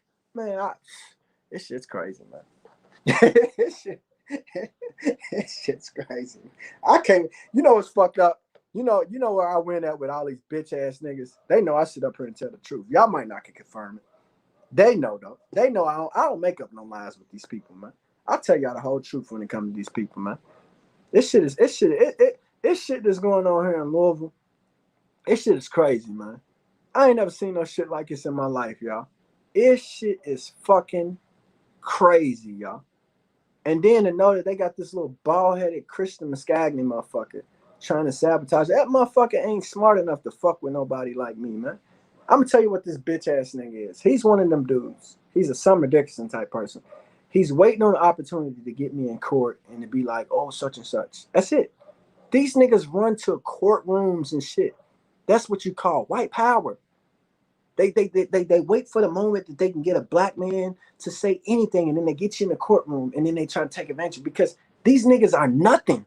Man, it's those little judge robes and those titles as lawyers and prosecutors. Them motherfuckers is nothing. They insecure pieces of shit. Them motherfuckers want to be me. They want to be the black man. They wish they had my swag. They wish they had my charisma. They wish they had my intelligence. These motherfuckers are plumb fucking dumb for real. Motherfucking prosecutors and judges and shit. These motherfuckers is a bunch of dumbass, racist, insecure, fucking pieces of shit. And then when you look into their personal life, they motherfucking wives are cheating on them. They girlfriends is fucking motherfucker behind their back. Me and my niggas and fuck all their goddamn wives and girlfriends. The whole goddamn justice system, all their wives and girls, they all get fucked by either me or my niggas. All them motherfuckers, they ain't been ran through. I'm telling y'all, this shit's crazy because they weak ass individuals. And you know, girls don't like a weak ass individual. Yeah, they'll lay up under you, they'll stay with you, keep your last name off for your money. But they know you're a weak motherfucker. And 9 times out of 10, if you're a weak motherfucker, then your sex game is weak. Everything about you weak. And these motherfuckers are weak here in Louisville. And they mad because niggas is real deal fucking their wives and shit. Niggas is real deal spending they goddamn money. Man, I had this one goddamn, I ain't gonna say the name or anything. Don't worry. I know she probably watching. I'm not gonna say anything. There was so much motherfucking money in the goddamn safe. She would take money out the motherfucking safe and just, I'll pay all types of bills. Man, ask my whole barbershop. I can't make this shit up. She would bring me motherfucking magazines, Sports Illustrated magazines, and make it like it's a magazine from Marie. I open that motherfucker up, it'd be thousands in there. She dropping off thousands in the motherfucking magazine. Well, she done took money out the safe, and it'd be little notes. If you just get me together tomorrow at 6 o'clock, I'll have more for you. She paid me in advance. She giving me money in advance. And then, look, it got to the point to where I was like, man, because I basically just knocking it down for the money, right? It was a lot of fucking, man, she was fucking loading me up. Ask my barbershop. Anyway, it got to the point to where I'm like, I finally asked, I said, how the fuck are you getting all this money? Where's this money coming from? Because she was paying me bands, y'all. All I would do is just knock her down. Man, she gonna holler. It's so much money in the safe, he'll never know that it's missing. I said, man, what in the fuck? That's when I knew. I said, I'm done. This bitch about to get me killed. She gonna get herself killed. Nigga gonna find out who I am, and I'm gonna get killed. I said, fuck that. I had to cut that shit off, y'all. Had to cut that, man. I said, man, you gonna fuck around and get me killed. You taking that man's money out his motherfucking safe. Then on top of that, you his wife and you cheating on him and shit. He find, man, that's who's running this city. Weak ass motherfuckers like that. My fucking wife is robbing y'all, nigga, paying some motherfucker like me just to drop dick on them. Man, get the fuck out of here. It's weak ass goddamn. You niggas, that's why all your girlfriends is fucking niggas behind y'all back, and y'all know it. Y'all know it. You niggas try to jump in that pussy and you just fall in. Nigga can't feel nothing. That's why they really mad, y'all. My whole situation with Brett Hankinson, y'all, I'm just keeping it real, y'all. No filter shit. My whole situation with Brett Hankinson, why them motherfuckers start pinning drugs on me and running in my house, I was fucking his girlfriend. It's that simple. Not just his girlfriend. I was fucking all his goddamn girls. I was fucking them all. Just fucking them all. Just knocking them down. Nigga, I used to go. We all party in the same club in the same little triangle. Nigga, my swag is ridiculous, y'all. I'm sorry. I got hell of a swag, and I know how to dress, and I know how to put on. I know how to carry myself. Plus, I know how to dance. So when I'm in the clubs and shit, me and my crew, my whole goddamn crew, my whole crew, our energy is just crazy. Swag is insane. I got a group of niggas where we just the shit. And when we be in the club, man, the ladies, they feel it. They like, man, them niggas over is the shit. And you know, Brett and my fucking Christian, man, them niggas is boring. You know, hey Bob, you know, I don't give a fuck about no hey Bobs, nigga. Nigga, what's up, nigga? All that. Girls like all that, nigga. They might not want to make us the husband and all that shit, but they love us for real. And so we in the club, swagging, doing all that. Next thing you know, dropping dick on this girl. And he started getting mad. Found out I was fucking his bitch. I understand. He used his badge to get back at me. I'm sorry. Shit. Nigga, ain't my goddamn fault. Shit. Put the bitch on the leash. Put in some handcuffs or some shit. I don't know. It ain't my goddamn fault. It ain't my goddamn fault. It ain't my fault at all. I was just out there, you know, living my best goddamn life. I didn't know that I was gonna hurt you. I didn't know she was your chick. Just, you know, a couple of them I didn't know. Some of them I did know, and some of the shit was personal. But you know, niggas get mad because they chicks is getting knocked down, man. Shit's sick, man, for real. I got this picture, man. I wanted to show y'all. I like to hurt Brett Hankinson's feelings with this one, boy. This will make him. Every time he see his picture, he start breaking shit because again, y'all can't confirm it, but he can. Let me see if I can pull it up. Y'all can't confirm it, but he can. Let me see if I can pull it up. She put the handcuffs on for a nigga. I said, damn. Are those Brett's handcuffs? She put the handcuffs on. She had her Jordans on and shit. I said, whoa, Charlie, whoa. Let me see if I can find her real quick. Let me see something. Let me see if I can find it, boy. Hankinson get mad, boy. I got Hankinson, boy. That motherfucker gonna try to kill me. I'm gonna try to kill his ass back, though. Shit, ain't gonna be a whole lot of goddamn self-defense going on. And ain't gonna be no walking no goddamn park. Let me see if I can find it, man. I got so much shit in these damn phones, man. Y'all love to see this one. Had her in the handcuffs, y'all. Bro, your bitch was cuffed. Man, that shit's crazy. Shit's crazy. Y'all got me on her cussing, man. I sound like a nigger right now, don't I? I am. I'm a nigga, y'all. Just in case y'all didn't know. I'm definitely a nigga, man. Don't ever get it twisted, man. I'm a real nigga at that. I'll be an asshole, too. I'll be a jerk, too. Which phone is this? Let me do it like this. Hold on, y'all.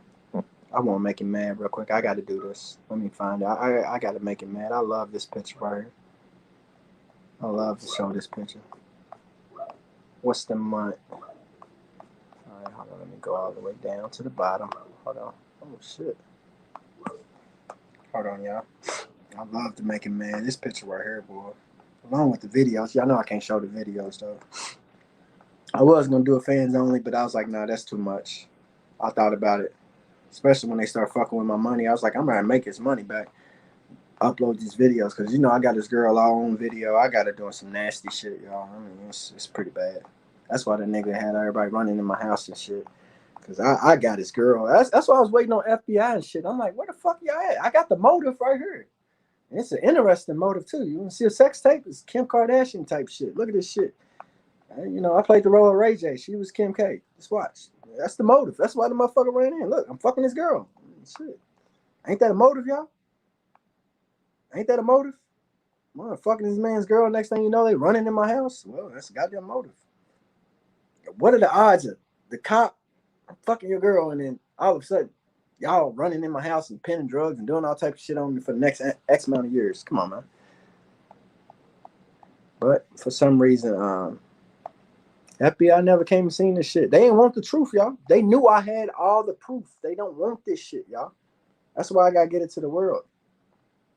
And I fucking want to sell these goddamn tapes. I talked to my girl about it. I'm like, you know, this shit happened before I met you, so you might have to deal with this one day. Because if a motherfucker offers the right price, these Brett Hankison sex tapes or me fucking this girl are getting sold. I'm telling you right now, motherfucker come with the right price, I'm selling them. I already negotiated that. I ain't gonna do the fans only, but I negotiated with my girl. I was like, you know, I'm selling these motherfuckers, and then I'm fucking buy her a big ass ring or some shit with him, something, but to make it all right. But these motherfuckers is getting sold.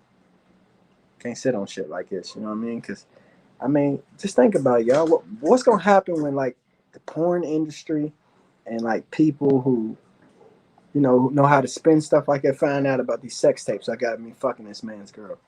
What's gonna happen? Man, they gonna buy this shit, right? Am I wrong for wanting to sell it, y'all? Am I wrong for wanting? I'm gonna sell the fuck out of it. I feel like that's justice.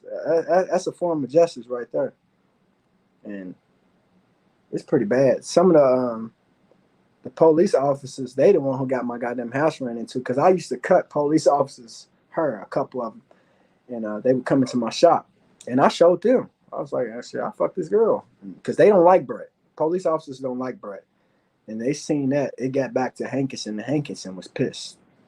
He knows I fucked this girl. He knows. Let me see if I can find this picture. Hold on, y'all. This shit's deep in there. I'm way back in 2016, y'all. I can show it on the internet. It ain't nothing to where nigga can't show it. I can show this. It ain't nothing major. But I like to show it because it's the one. He had no clue he had no clue about this. And so him finding this out, it drives him crazy, because he's probably sitting back wondering, how many fucking I don't know, man. Let me show you. Hold on. Come on, man. Where's it at? Yeah, I gotta give me a second, man. I'm way back in 2016. What is that? 16.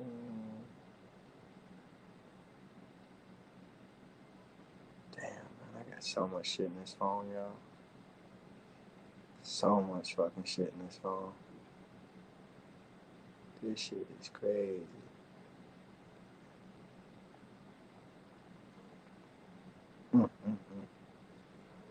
Damn.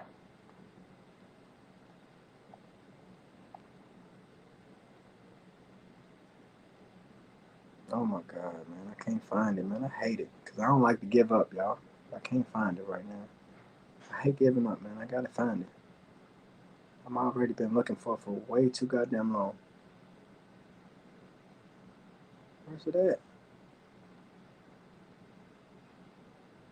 If I was in this phone right here, I'd be able to find it right away. But this phone ain't as organized.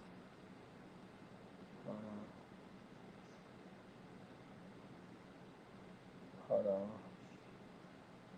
on.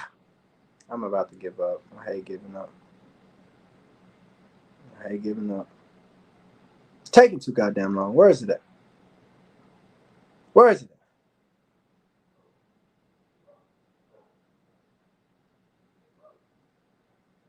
at? I don't know. I can't. Try one more time. I hate giving up, y'all. Try one more time. All the way back. Y'all started fighting with each other in the comment section while I get this, while I find this. Let me find this. Let me work my magic, y'all.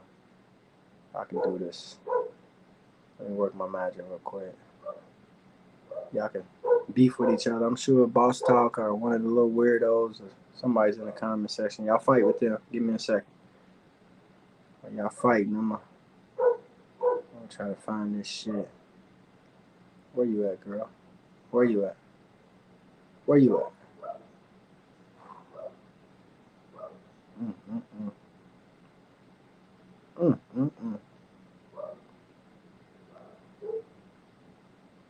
You know what?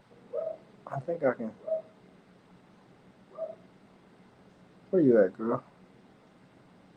Nope. All right, let me try one more little thing.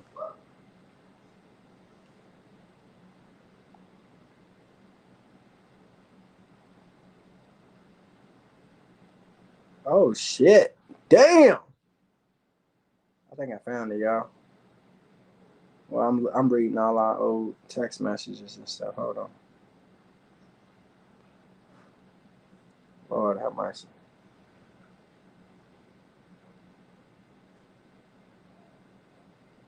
Damn.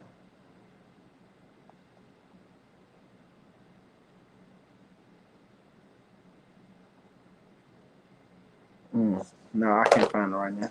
I can't find it. I can get it. Let me see. Hold on. Just wait for a second, y'all. I'm gonna close this phone out for a second. I think I can do this. Hold on, y'all. It's in this phone. I know it's in this phone. Hold on. Let me do something. Doop, doop, doop, doop, doop, doop, doop, doop.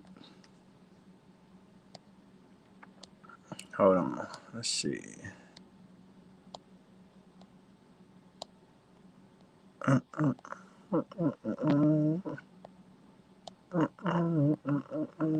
Where's it at? Where's it at? Where's it at? Where's it at?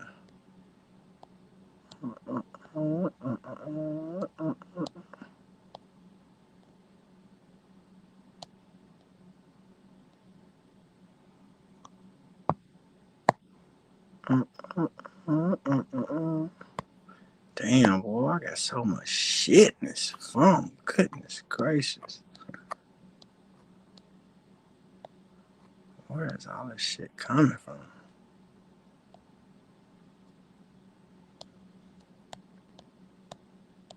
Damn. All right, I'm getting a headache. Fuck this shit. All right, I'm back. It's too much shit. I don't feel like looking through all this shit. That shit gets me dizzy. I got to be in research mode to look for that shit. But anyway, I'll pull it up eventually. Tiffany, where you at? Are you coming on? It's been about 20 minutes. I didn't kill the time. I'm gonna talk about this little weirdo. I'm gonna talk about Christian. Where you at, Tiffany? You still in the comments, Tiff? I need you. I need you right about now. I need you, Tiff. I need you to come on. Let me see. Is she in there? Tiff, are you gonna come through or what?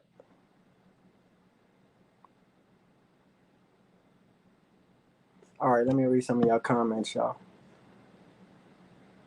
Hold up, the baby bird and monkey ass Christian are all junkies. Oh yeah, they all junkies. But look, y'all. I'm a switch this real quick too, cause I want to tell y'all something. I want to tell y'all something that I couldn't ever speak on, but now, damn, do I want to break this to y'all right now? No, okay, I won't break it to y'all right now. That'd be a bad call to tell y'all right now. This ain't the show for that. I might go live a couple times today, y'all. I might come back with something else. I got some shit I got to get to y'all. I don't want to get it to y'all right now. Thanks for letting me know that. I wasn't even looking in the green room. I appreciate that. I'm gonna do a couple shows I think today. It's my girl right here though, Tiff. What up, Tiff? There we are. Hold on, dude. I'm muted for. I think I have to put my headphones on. Hold on. Okay. Hold on. Where's my damn cats at?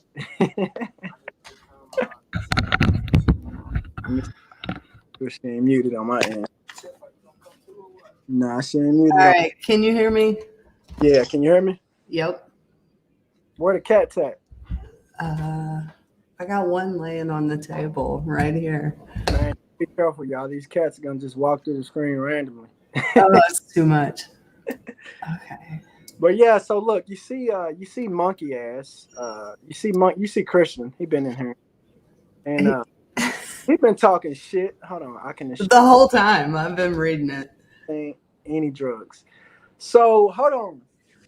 The little monkey ass dude saying he can assure he's never done any drugs. So are you willing to admit that you're Christian Muscagni first, right? Huh, monkey ass? Are you willing to come on the show and show your face? With your monkey ass? Doubt it. So how you feel about Christian though, Tiff? What do you know about this guy, Christian Muscagni? He's a fucking asshole. All right. Okay, so like at one time that was a friend of mine. I will say he was a friend, but it was like your situation. It was before I knew what a fucking snake he was. Like two of my girlfriends, he was constantly trying to like get me in arguments with them. He was trying to fuck me, but he was using them to do it. You know what I mean? I can't tell you how many times I went over to the boat because he's like, just come over, I'll give you all my free slot play. Like, just to, like, I guess he was just desperate to have somebody to hang out with, whatever. I don't know. He said you come over to the boat, he'll give you his free slot play. Oh, yeah. I guarantee there's a bunch of bitches that'll say that. Oh, okay. So that's his little thing. He wants you to come over and he gives you some free little tokens and stuff. Oh, yeah. That's what he does. That's the game. That's his game. So I mentioned the boat. You know, I brought up the Asians in the boat. So there's a connection right there. So the boat. Oh, I guarantee it. I mean, we know what them little Asian ladies love to do. Get out.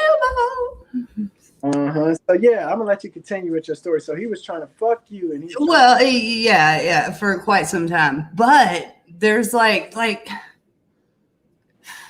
dude comes with so much drama, and like I've never been cussed out by a friend so many times in my life from like random 2:30 in the morning, fucking just emotionally bawling out of control, fucking screaming, yelling it. Like, dude's crazy. He wants fucking okay.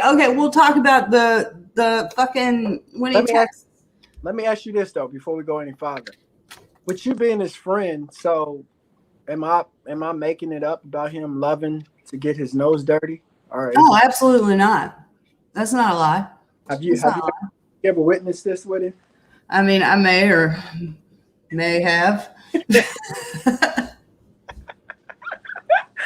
All right. Okay. You know, I'm just like anybody else. I'm no fucking saint, guys. I was in my 20s. You know, with nose dirty can mean, you know, he just got a little dirt on his nose. Just a little dirt on his nose, you know, whether it's, you know, Adderall, cocaine, whatever, you know, dude likes speed.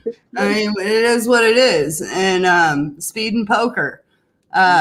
But, you know, I mean, no one's going to tell me what my opinion on someone else is going to be. My friends don't pick or dictate my friends or what I do in life.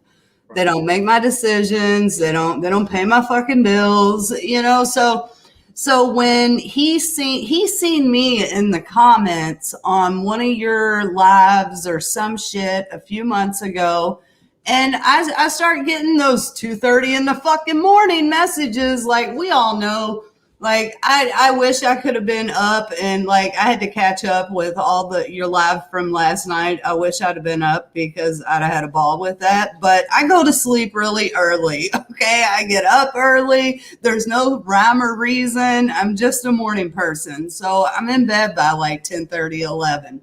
So of course he asking me if I'm fucking crazy and all this shit. And it was all because I was friends with you. And he just really wanted to start some shit over it and try to sway me back to his side. I never, like, it wasn't nothing about him at that point. But when he came at me and wants to hit me with are you fucking crazy? Why are you friends with that guy? He's fucking crazy. And you seen what I said. I was like, dude, you're fucking crazy too. Like, what are you talking about? You want to call somebody else fucking bipolar? Look in the mirror. Like, he knows he's fucked up. My thing is, I'm trying to figure out what is his role. Like, what is the point of him snooping comment sections, looking for people who support me and then writing y'all? It makes no sense. I guess because he's probably paranoid because in doing speed, you tell all your secrets as well as all the other secrets you know on other people. And I think he's just probably told too many secrets and he's scared it's going to come around and bite him in the ass. Well, his secrets are going to bite him in his ass because he fucked up when he told me the shit that he told me.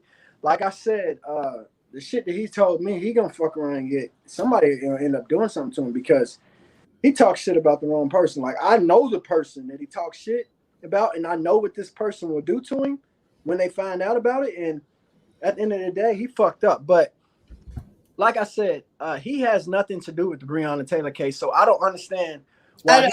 That's what I don't get either. He goes from being a so-called friend and a customer of mine to sabotage me. I never done nothing to him. I'm like, what you doing going against me, Christian? You supposed to be on my side. We share a common enemy, which is Brett Hankinson. Plus, on top of that, catch you together, bro. Like, what's the deal? Yeah. I don't get it. I don't get it. Fucking spoiled fucking brat syndrome. I don't fucking know, man. Like, we don't act like that. You know? Yeah. I mean, I don't know. I just think it's sad because Christian, out of all people, have painted this picture to people like Tahaga Bay out there in Baltimore, Morse World TV, that he's turning. Yeah, you got the title, but what I'm trying to explain to these people out of town, Christian is the biggest fucking joke in our city. The biggest fucking silver spoon clown / joke in the city is Christian Muscagni. Everybody at the courthouse, if they could vote one person, the biggest fuck up ever and the biggest clown amongst all the lawyers, Christian Muscagni will win by unanimous decision. He's the worst. I'm gonna use the word fucking disappointment. Yeah. Like, because I will say, like, when he's a good dude, he's a good dude. But man, that Dr. Jekyll, Mr. Hyde shit he fucking does, dude, it's unfucking real. That's that. Whenever he's sober, very rare for him to be sober. A lot of people don't know that. He's not sober. Yeah. He's 9 out of 10, he's fucked up. But whenever he's sober, he is a decent person. Mm-hmm. He is. Like I'll give him a little bit of credit, but not much. I mean, and he ain't no fucking saint, and he ain't. And it just I don't understand why he had to come at me like that. Why he has to come at you like that? Like who's handing him money? So, he getting somebody else's slot play? I believe it's Sam Aguilar that's paying everybody. I mean, it wouldn't surprise me.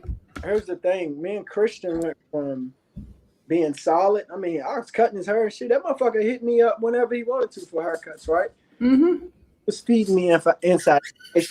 Was feeding me inside information. Hello.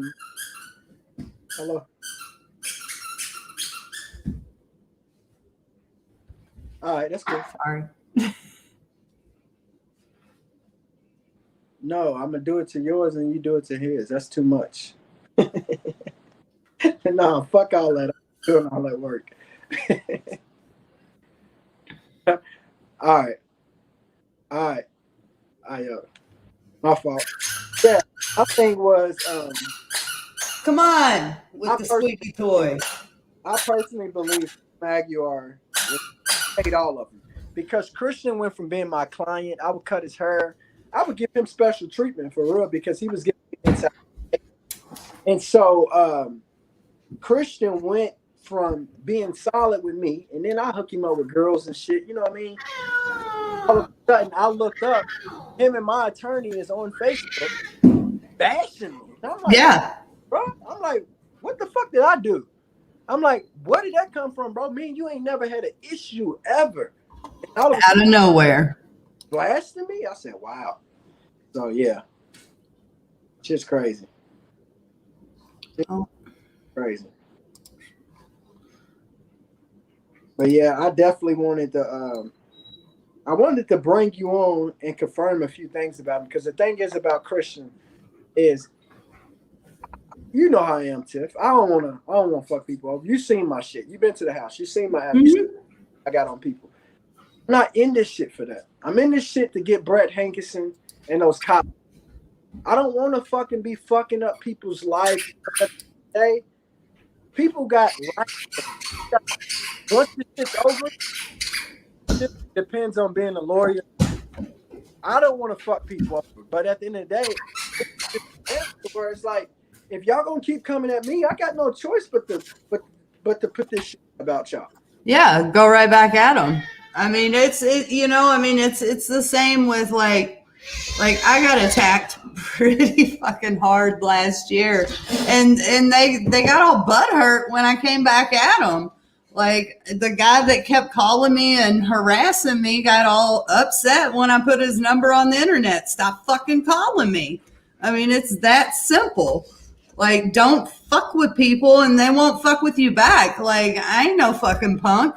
You give me some shit, I'm coming at you. And then the thing is, when somebody like yourself or me do respond, and we respond with good research and facts, then they want to try to run to the courtrooms. And it's like, bro, y'all sit up here and slander me. Y'all lie. Like you're the one person. It was, but you're the one person who actually came to my house. You seen the situation with the pedophile where I broke the pedophile's jaw. You seen the arrest records. You seen everything. And you know that I'm not lying. That's real slander. I can get those people in trouble. I can say, but I don't want to do that. But yeah, the moment they find anything, yes. Let me put this dog outside for a minute. All right. Come on. But yeah. This is Tiffany, man. She's from Louisville. She's been in the circles and stuff, man. She knows what's going on. On top of that, she's a good individual. Does good research, and we know a lot of the same people. But one thing in Tiffany, what makes us deadly, is she owned the salon and I owned the barbershop. So we got a lot of information coming straight from people's mouth because she had a big time clientele. I got a big time clientele. Hey, we know these motherfuckers personally. Yeah, everybody forgets your hairdresser talks to a lot of people. Exactly. People tell us all their bullshit. Exactly. All their bullshit. Who they're mad at, who they don't like that day, whatever that week's drama is. We get it all. And we get the shit they won't even tell the people they trust the most in their life. Exactly. And that's the thing with Christian, man. You know, I would, get that bald head together, because I had a slogan. I told him bald heads matter. And that's before the Brianna and all that shit. It was bald heads matter. Barbershop. So I would get Christian in there. Of course, he'd get his nose dirty, he'd get good haircut. And that motherfucker would tell me everything about everything. Yeah. I mean, everything. It's that simple. Yeah. And it's easy to do. You don't even have to say anything. His fucking mouth just goes nonstop. Dude has a million fucking stories. Dude has a million people to talk about. Like, it's nothing but, like, he loves to stir the pot and start shit. That's why he's in the fucking comments. He has nothing better to do. And, last I heard, he's been sick. So, I don't know. Who knows what the truth is? What's going on with that fucking lunatic? He fuck around. I keep telling all these people, when I talk to them about the situation with me being highly favored by God, what I'm realizing about a lot of them, Tiffany, they're all coming down with shit. They're all sick. A lot of the big people that was fucking with me and lying on me, they're all sick. And their families and wives are coming up with cancer and all types of shit. And I'm like, see, I told y'all. Tried to tell you. Saying. I'd say anybody that needs surgery, get it now. Get it now, y'all. I'm so happy mine's over. Not to switch the subject or anything, but what we talked about a couple of weeks ago. You was right. You remember we talked about the whole the spike up with the COVID and the Delta and all that shit, how we think they're going to play it. You see it actually go how we talked about it. Dude, okay, so don't the Koch brothers own the fairgrounds, right? So they're going to let the fair happen because Andy and the Koch brothers need that revenue. And I guarantee the week after the fucking fair, they're going to pull some shit, drop the mask, put us on some kind of vaccine key to fucking Louisville passport bullshit. It's coming. It's coming. Like, louder in life, it ain't happening. Come on. Nah, fuck that shit. None of that shit's happening. I don't want to go be around a bunch of people at this point anyways. Nah, me either. But I like what the nurses is doing. I think what the nurses are doing are the key. If they go on strike and other people continue to go on strike and say they're not going to take this fucking shot, that's going to be the key. But right now, the people, the higher ups, the people who are running shit, they're kicking us, the citizens' ass because we have not did what the nurses are attempting to do, which is say, fuck this shit, we're going on strike. Because you must understand, the moment that we go on strike and then we clap back, all this shit's going to go away. Dude, these okay, so I have 6 nurse clients. Only one of them has gotten the vaccine. And I'm pretty sure everybody else is going to look for new jobs. You know, and like, here's the good thing about the nurses. What are nurses? Well, they're women, and they are all walks of life, all different colors. This is how we bring everyone into the middle. We get on board with these nurses and doctors that are saying, hey, this is wrong. You shouldn't be forced to do this. And I guarantee we can get a lot more people in that pool than we can any other pool. I'm glad that, you know, Julia, she made the decision early on because they was trying to force her to get the shot because she was, you know, she's a nurse and she was in the medical field. But she made that decision and she said, no, I'm not taking that shot. And she walked away from her job. And I told her, I said, you know, I back you, baby. I support you. You first of all, you're already risking your life by being around that shit. I caught COVID. I don't know how many fucking times because she's hands-on with the shit, and then my sister and shit's in the nursing home. I had COVID. I don't know how many fucking times. But I told her, I said, fuck that shit. If they don't appreciate the fact that you in there already risking your life and then they're gonna try to force you to inject some shit in your body, fuck them people. Nope, not happening.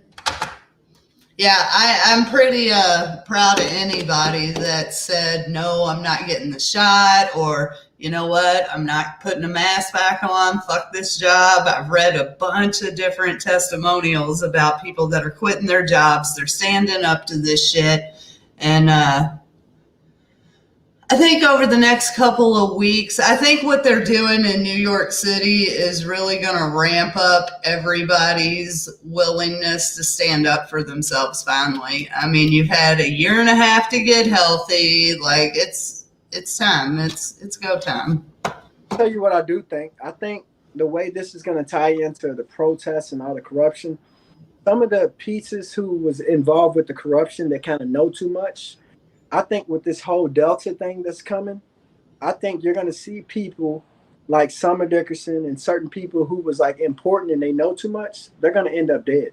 These people there's going to be some people that who know too much and who play an important role, especially with the Breonna Taylor case, who's going to end up dying over this little virus or whatever. I mean, 4 of the cops from the Capitol riot are committed suicide. Come on.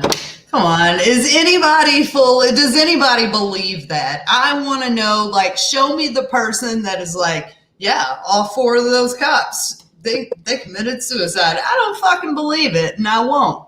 Deep game though, Tiffany. Those cops, they say committed suicide who was involved with that riot or whatever, right? But I don't know if you know this. Do you know how many attorneys during the Breonna Taylor case from Kentucky killed themselves? Oh, really? Oh, no. Wait until you see how many attorneys killed themselves from Kentucky during the Breonna Taylor case and while all this shit was going on during the protests. It's going to fuck you up. Oh, wow. It doesn't surprise me. This type of shit that I'm sitting on that I haven't even got to get out to the world yet because I'm busy dealing with the fuck shit. There's people who, and I know, I'm going to be quiet about it because it's too... Let's be quiet. You're gonna have to call me on that one. I got questions. No, but I mean the shit's everywhere though. People keep falling for this bullshit, and like I've got some friends that own a bar, and I'm here to tell you she ain't putting up with it again. Right. She ain't gonna conform, and like I feel like with her intelligence, and she's pretty. She'll look good on the news. I think if she stands up, she'll make an impact for sure. Mm-hmm. Speaking of intelligence and pretty, let's talk opposite of that. What you think about Summer moving to Cincinnati? Something weird about that, man. There's something's up with that, you know. And like not to, but kind of same thing. Like those cops that suicided themselves. I'm like, okay, did they go into witness protection, or did they actually kill themselves? Or were murdered? You know. Yeah, I don't think the only thing she's scared of and running from is you.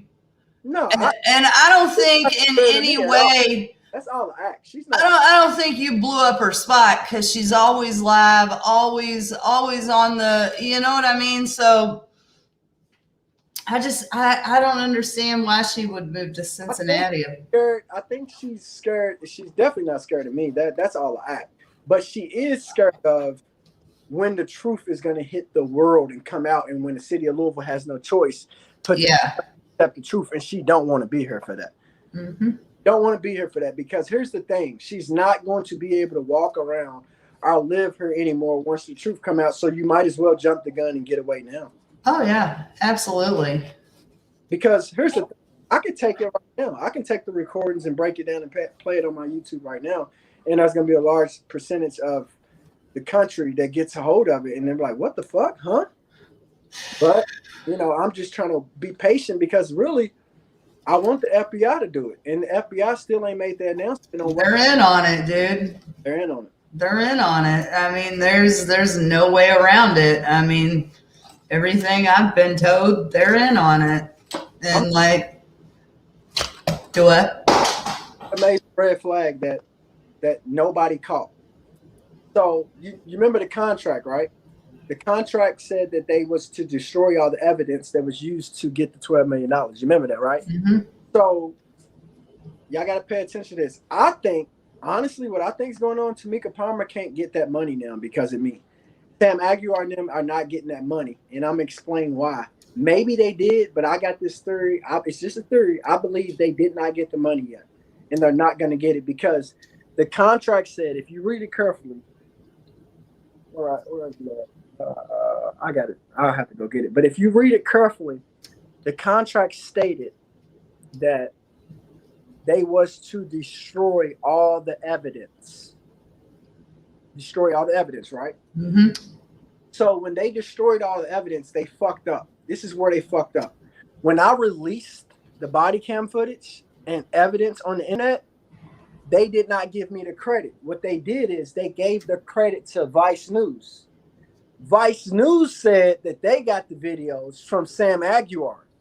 So Sam Aguilar, if Vice News got the videos from Sam Aguilar, that's a violation of the settlement agreement, which he was supposed to destroy all the evidence. So technically, this is where I got them fucked at.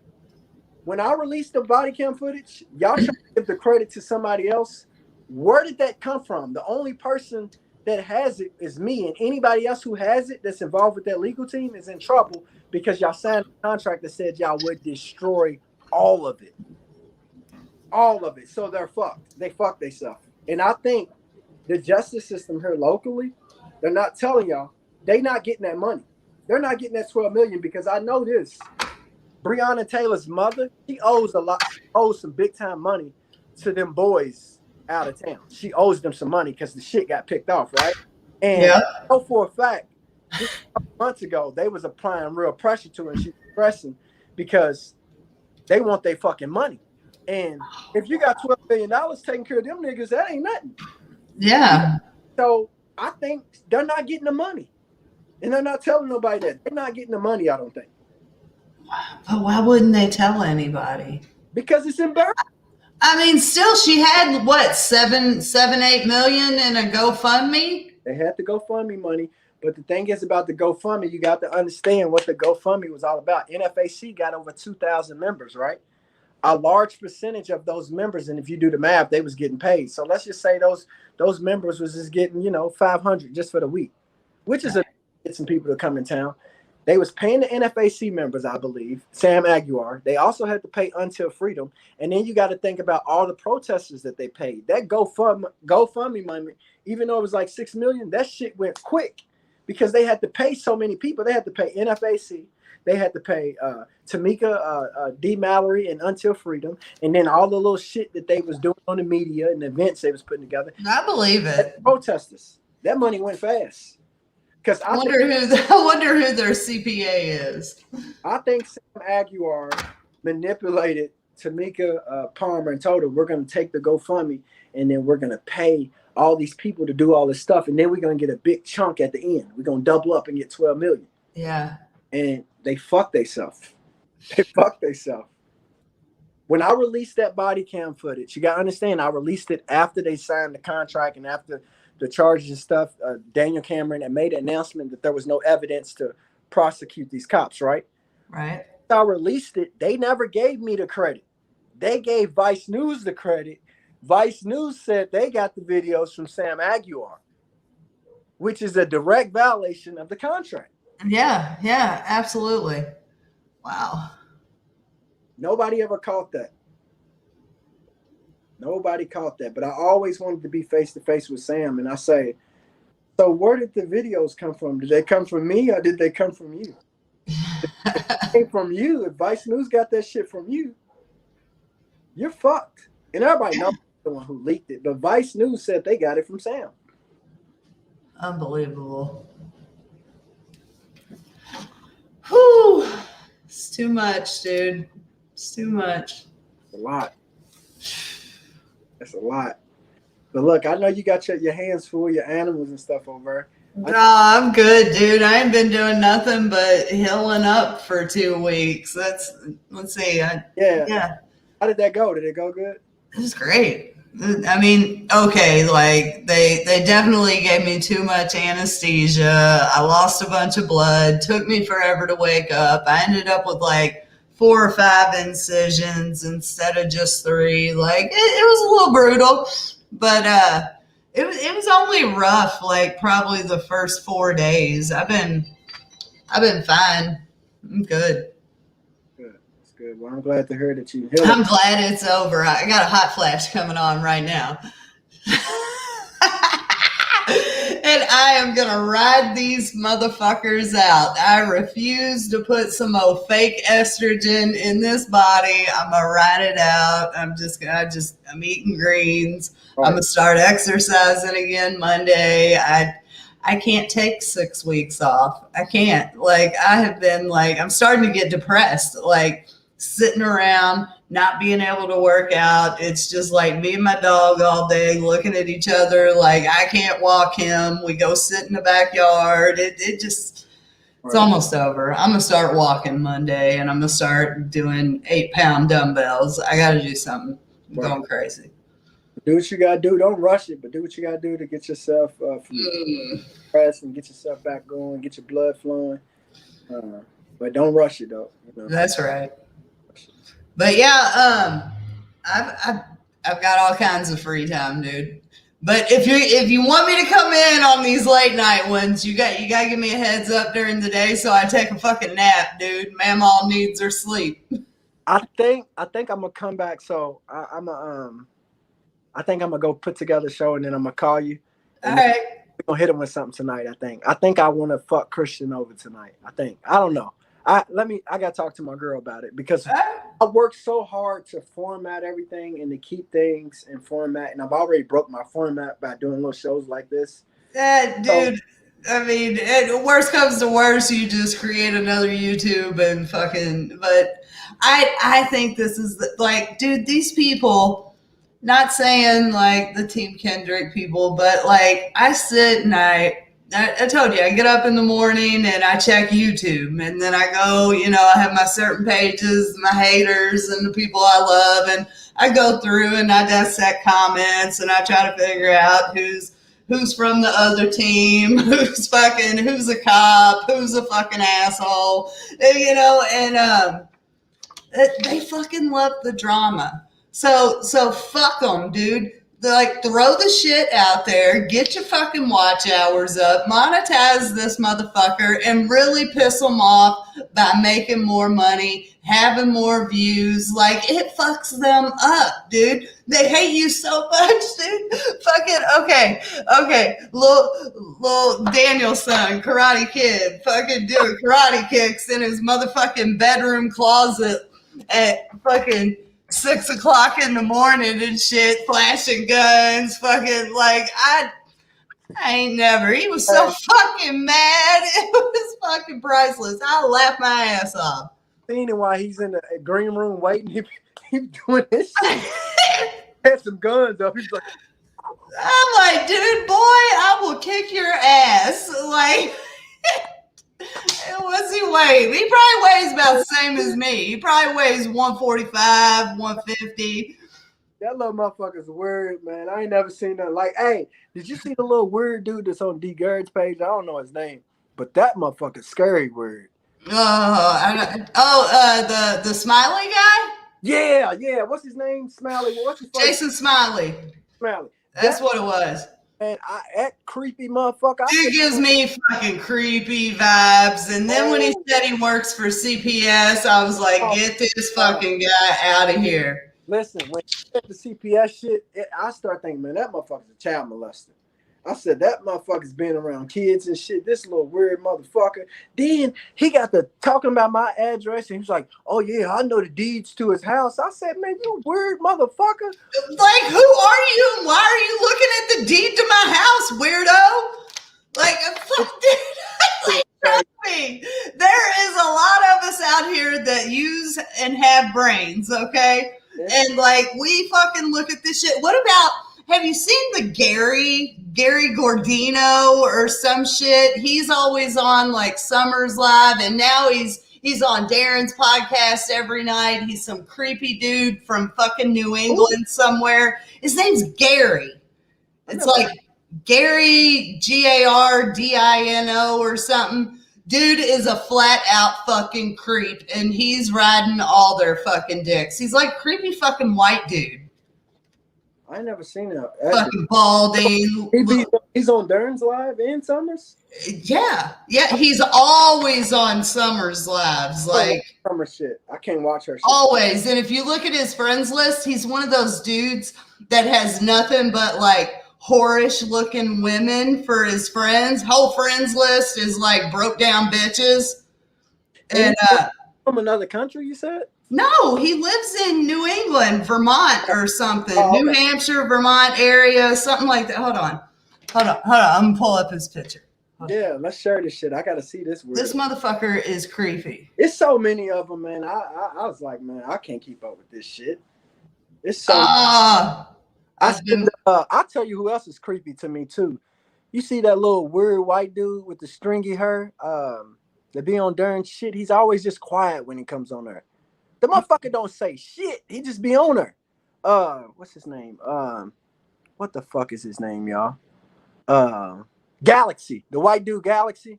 Yeah, I don't know that guy. Man, that motherfucker. I think, man, that motherfucker.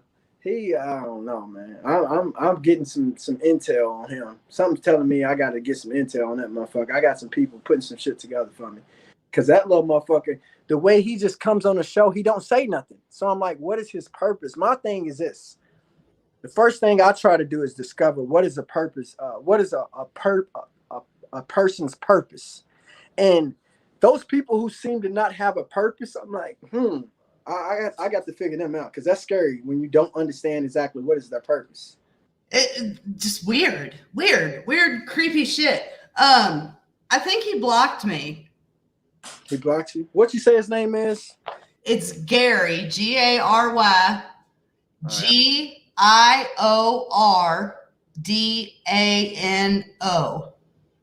Hold on.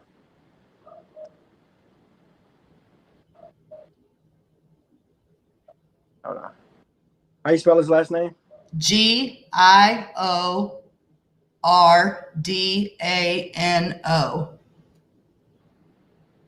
I don't know this dude. I see him, but I don't know him. Creepy, glasses, balding. He got a dog as his picture on here. Oh no! And this one he had a picture of himself on there. Hold on, I might. Hold on. Oh, I see him. Oh yeah, he is creepy. What, dude? He be like, who the fuck is this? Oh, he be running his mouth all over all those fucking live chats. Let me screenshot this. I'm gonna see. Rhonda knows who he is. He's a fucking creep, dude. That motherfucker look like a creep. Saying, and he's always like, "Yes, boss talk. Your kids are beautiful, boss." Like, I mean, dude, he is such a cornball. All right, and a creep. I'll find out who he is and shit. Give me a couple days. I figured you would. Yeah. See, everybody's seen him. He's a fucking weirdo. Where the fuck did he come from? When did he appear? Dude, he just appeared in like the last probably 2-3 weeks. I've noticed he's on every one of Summer's lives, kissing her ass, kissing fucking Darren's ass. This shit's crazy. Hold on. Hello? Yeah, nigga, come to the house. Man, no, I ain't got nothing to eat. Man, you niggas can get some bread and water. Nah, I tell you, y'all want some dinner or some shit? Oh yeah. I got some shit over here. Nigga, I got some grippos and some pickles and some sandwiches and shit. I got the hood lunch, nigga. Come on through. Nothing wrong with it. All right, I'm here. All right. I got my niggas ready to pull up my fault. But yeah, man. So this motherfucker just pulled up. Appeared 2 weeks ago, you said? Yeah, dude. I just been watching, like, dude, I do a lot of watching. I don't get in arguments. I just sit and watch everybody's bullshit. I've never seen him. He's probably got you blocked. I've never seen the dude. And he actually comes on the videos and shit? Oh, no. He just stays in the chats, just fucking kissing ass. Like, who the fuck are these people? A motherfucker from Massachusetts? Like, I'm just Kendrick. How do you even know me from, if you live in Massachusetts or New England, what the fuck? How do you even know me? Like, exactly. He looks like a John to me. He looks like a John to every girl on his Facebook page. This motherfucker creep. Pedophile. Dude, he acts like her knight in shining armor, Rhonda. Shit cracks me up. He's creepy. That's him. Oh my God, dude, he's a creep show. Oh my God, dude. Ugh. God, I gotta go shower now. Stop it. Yeah. A weird ass hater. Like, is that your mugshot? Like, what the fuck? Like, dude is creepy. I can't. Oh shit. This shit is crazy, man. This shit is crazy, man. Let me see. Let me go to the comments, man. I ain't been reading none of y'all comments. Man, me and Tiff gotta do a show together. We did a show. Y'all, what's your platform, Tiff? Let them know what your platform. Oh, it's under my name. It's right here on Facebook. Tiffany Baxter. Go check out her platform, y'all. Yeah, you can just click on my name, find me. Go subscribe. I could use all the subscribers. I really could. We all know that. I've got a goal this month. I'm like making sure I live stream at least 15 days, but I'm shooting for 20. I'm just gonna keep doing it. I don't have nothing else going on. I got one of my celebrity friends said that. Well, I got two of my celebrity friends. They said they'd come on. I was gonna get your opinion about this. They said they'd come on, but part of me saying I don't want to do it yet because I don't want people to be like, "Oh, you on your platform only got big because they came on." Dude, fuck them. Whatever. You got on here and fucking did it. You know what I mean? I sent a message saying, "Hey, put me on some shit today" to one of my buddies. So I mean, that's how it starts. You want to build a platform, like that's how it goes. We're gonna have to shake babies and kiss hands, you know. Yeah, I got two of them. Two of them are willing to come on. They just told me let them know when. But I don't know, man. I'm still on here. I'm getting used to YouTube. As you can see, I'm starting to get comfortable. Dude, you're doing good. You're doing better with StreamYard than I am. Like, I need to come over and you need to give me a tutorial now. No, I don't need to give you shit. All you I It's know. all Julia. Good. I be on here. Look, I be on here like, what in the fuck? Dude, fucking pecking, fucking like, what is this? Yeah, I don't know how to drop shit in yet. I'll figure it out eventually. But that's what I've been doing. I just been going and live streaming, and I've been putting it here on my Facebook page and on my profile, and see what happens. When's your next show? You got something you're gonna be doing soon? I'm just kind of winging it, dude. Depending on where I can fit it in my day. I don't want to be like, hey, I'm going to be here every day at 12 o'clock. I've been watching Kwame Brown, like hardcore, and like looking at the techniques and how he kind of does his live streams. And like, I like how he does it. He goes on early in the morning, go on middle of the day. You never know, so Kwame's the perfect person to study because, for one, he's human. He's like, even though he's human, he doesn't act like a celebrity, and he acts more like us, like a person. But on top of that, his tactics, they work, and they're not lies or anything. He's more like humor. He knows how to be funny, but then he knows how to be serious, and then he knows how to be street and be gangster when he needs to talk some gangster shit. So that's why I love him, because I'm like, yeah. He has different gears and stuff. And he's like us. I mean, like, just tell it how it fucking is. Shoot me straight, I'll shoot you straight. I mean, but yeah. So I've just kind of been going through my motions in the morning, and then I'll eat my lunch and hop on live. That's kind of been the thing. And then today I had a fucking pipe bust in my fucking basement. And it happened the Saturday before I had surgery. Okay, so this is a real good story. Y'all will enjoy this. So mind you, I'm a fucking hairdresser, not a plumber. This gets good. So this fucking pipe fucking bust. I'm having surgery a day and a half later. So can't get a plumber out. I'm having fucking surgery Monday. Ain't nobody coming on Sunday. So I took a paper towel, and I had some like silicone, clear silicone. So like this fucking pipe, that hole was big. So I made like the silicone patched that shit up, and it lasted all the way until today when the plumber got here. He was impressed. I could tell he was impressed with my plumbing job. What the fuck did you just say? You made it out of silicone? Yeah, like the water soluble silicone that you like seal shit with.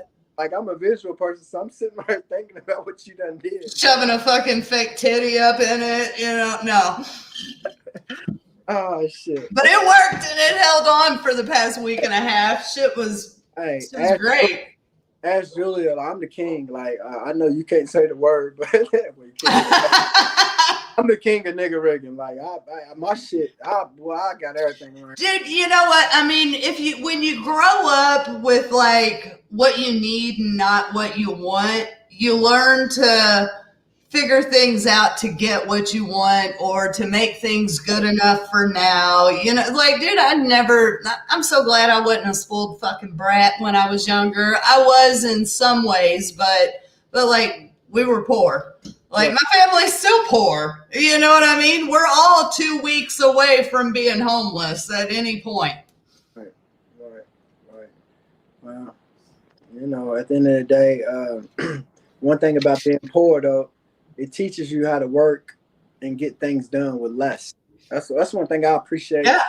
When I think about it, Tiff, the way I grew up, you know what I mean, and being in poverty and stuff like that, I wouldn't have it no other way. Of course, I don't want my adulthood to consist of poverty. Right. But being in poverty teaches you so much about life moving forward. And then when you reach adulthood, because of some of the things we dealt with as kids, it's not a big deal to us. You know how many people like a Christian Muscagni would scream and pretty much kill themselves over basic shit? We're like, it's nothing. Like, you don't got a car for a week. Okay. Catch the bus for 4 or 5 years. I ain't got a car for a week. If they didn't have a car for a week, they would go fucking crazy having to catch a bus. But that's one thing about, growing up, in poverty and stuff like that. It teaches you to be thankful when you do get there, when you do get a car, when you do. You're very humble, like I I drive an '04 Mazda 3. I don't have a car payment. I live simply now so I can do the things I want to do. Because I'm not spending $500 a month on a Can you hear me? Hold on. Yeah, I can hear you. I don't know what I did. Hold on. I'm over here fucking up. Hold on. Oh, shit. Fucking up. All right, that was bad advice. Hold on. I try to turn it up. Hold on. Can you hear me? Yep. All right, I'm good now. Good deal. Done reading comments. Somebody said, turn up, the whole goddamn screen went black. Right. But yeah, though, Tiff, I truly appreciate it. And as far as the poverty. Oh, dude, me too. I grew up with my deaf grandparents. My mom was a single mom. She was gone all the time. My grandparents raised me the first 8 years. And I wouldn't trade it for nothing, man. I mean, it humbled the fuck out of me. I appreciate everything. Do you know sound? Yes. Say something to the deaf people, just in case we got somebody to fill them in. Oh, God.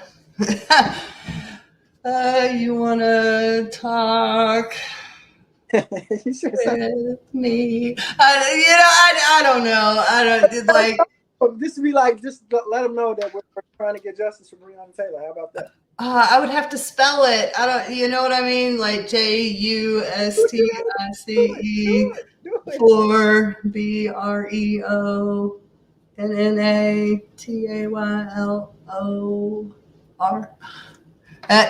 Rusty, my grandparents have been dead 10 years. Well, that's a large audience too. I actually met. Dude, yeah. I met a deaf person during the protest, and I actually had a conversation with him through somebody was translating, and I was just like, "Damn, that's fucked up." Because this deaf person is out here, he's protesting, he's trying to get the truth, but I'm like, who's communicating the shit that I'm saying to people like himself? And I basically kind of had somebody tell him some things that I wanted him to, spread to the deaf community, just in case they didn't know about it. Right? Yeah. I mean, dude, they're all over the internet, man. They something to do when you after you record, put your captions on your videos so your closed caption will automatically be on. Okay. So if they do go back or happen to be, they're all over the internet, man. So like if you found a group, or like I have a friend that's a big interpreter locally, and like I can push it over to her, and but it's got to have the captions. You ain't talking about Kenzie, are you? No, her name's Tanya. Okay. I know a girl named Kenzie. She does it too. She's a big time interpreter. And my boy Logan, he was a big time interpreter too. Oh shit, my boys is here. Hop off. These niggas don't know how to act. Come on, man. Act like you got some sense, man. I'm on YouTube, man. Nah, I'm about to get off. Here, hold on. But look, but yeah, Tiff, look, we're gonna link up. We're gonna link up and we're gonna try to figure out how to format a show or something maybe later tonight. And we'll get it popping. I gotta cater to my boys there at the crib. Yeah, absolutely. And I'm gonna get back with you, but I'm gonna take in consideration what you said about that closed caption, and then I want to turn that on. I want to figure out how to tap into that community, because it's important that we get them information. I know a bunch of them, and one of them, he's in one of the motorcycle gangs, one of the black motorcycle gangs downtown. He's a white guy, and like he's heavily involved in it. Might be Rough Riders. I don't know. I'll look it up and like get back to you. But like he's a good one to plug in the deaf community. He's like my age. Like okay, like fun, like not funny, but awesome story about him. When we were younger, everybody had the systems and the bass in their cars. This motherfucker went and put subs in his car, and you'd hear him coming, and people would always be like, "How do you hear it?" And he's like, "I feel it." And like that's magical. Deaf people are magical, man. I love them. So turn them closed captions on for sure. I'll definitely do it. I'll definitely get So yeah, hit me up later, text me, call me, whatever. If I'm, let's see, it's 8 o'clock now. You know, Mammal's only got about 2 hours. No, let me know. I'll drink some caffeine and stay up. I'll come bullshit. All right, I'll let you know. All right, man. See ya. All right, y'all take care. Bye, everybody. All right, folks, y'all take care. I got company over right now. I got to attend to that. So I'll hop back on later. And I appreciate Tiffany for coming on. And we'll chop it up, man. We're going to keep chopping it up till we get these subscribers and everything up. And from there, we can go out and try to get Breonna Taylor justice, man. Y'all take care.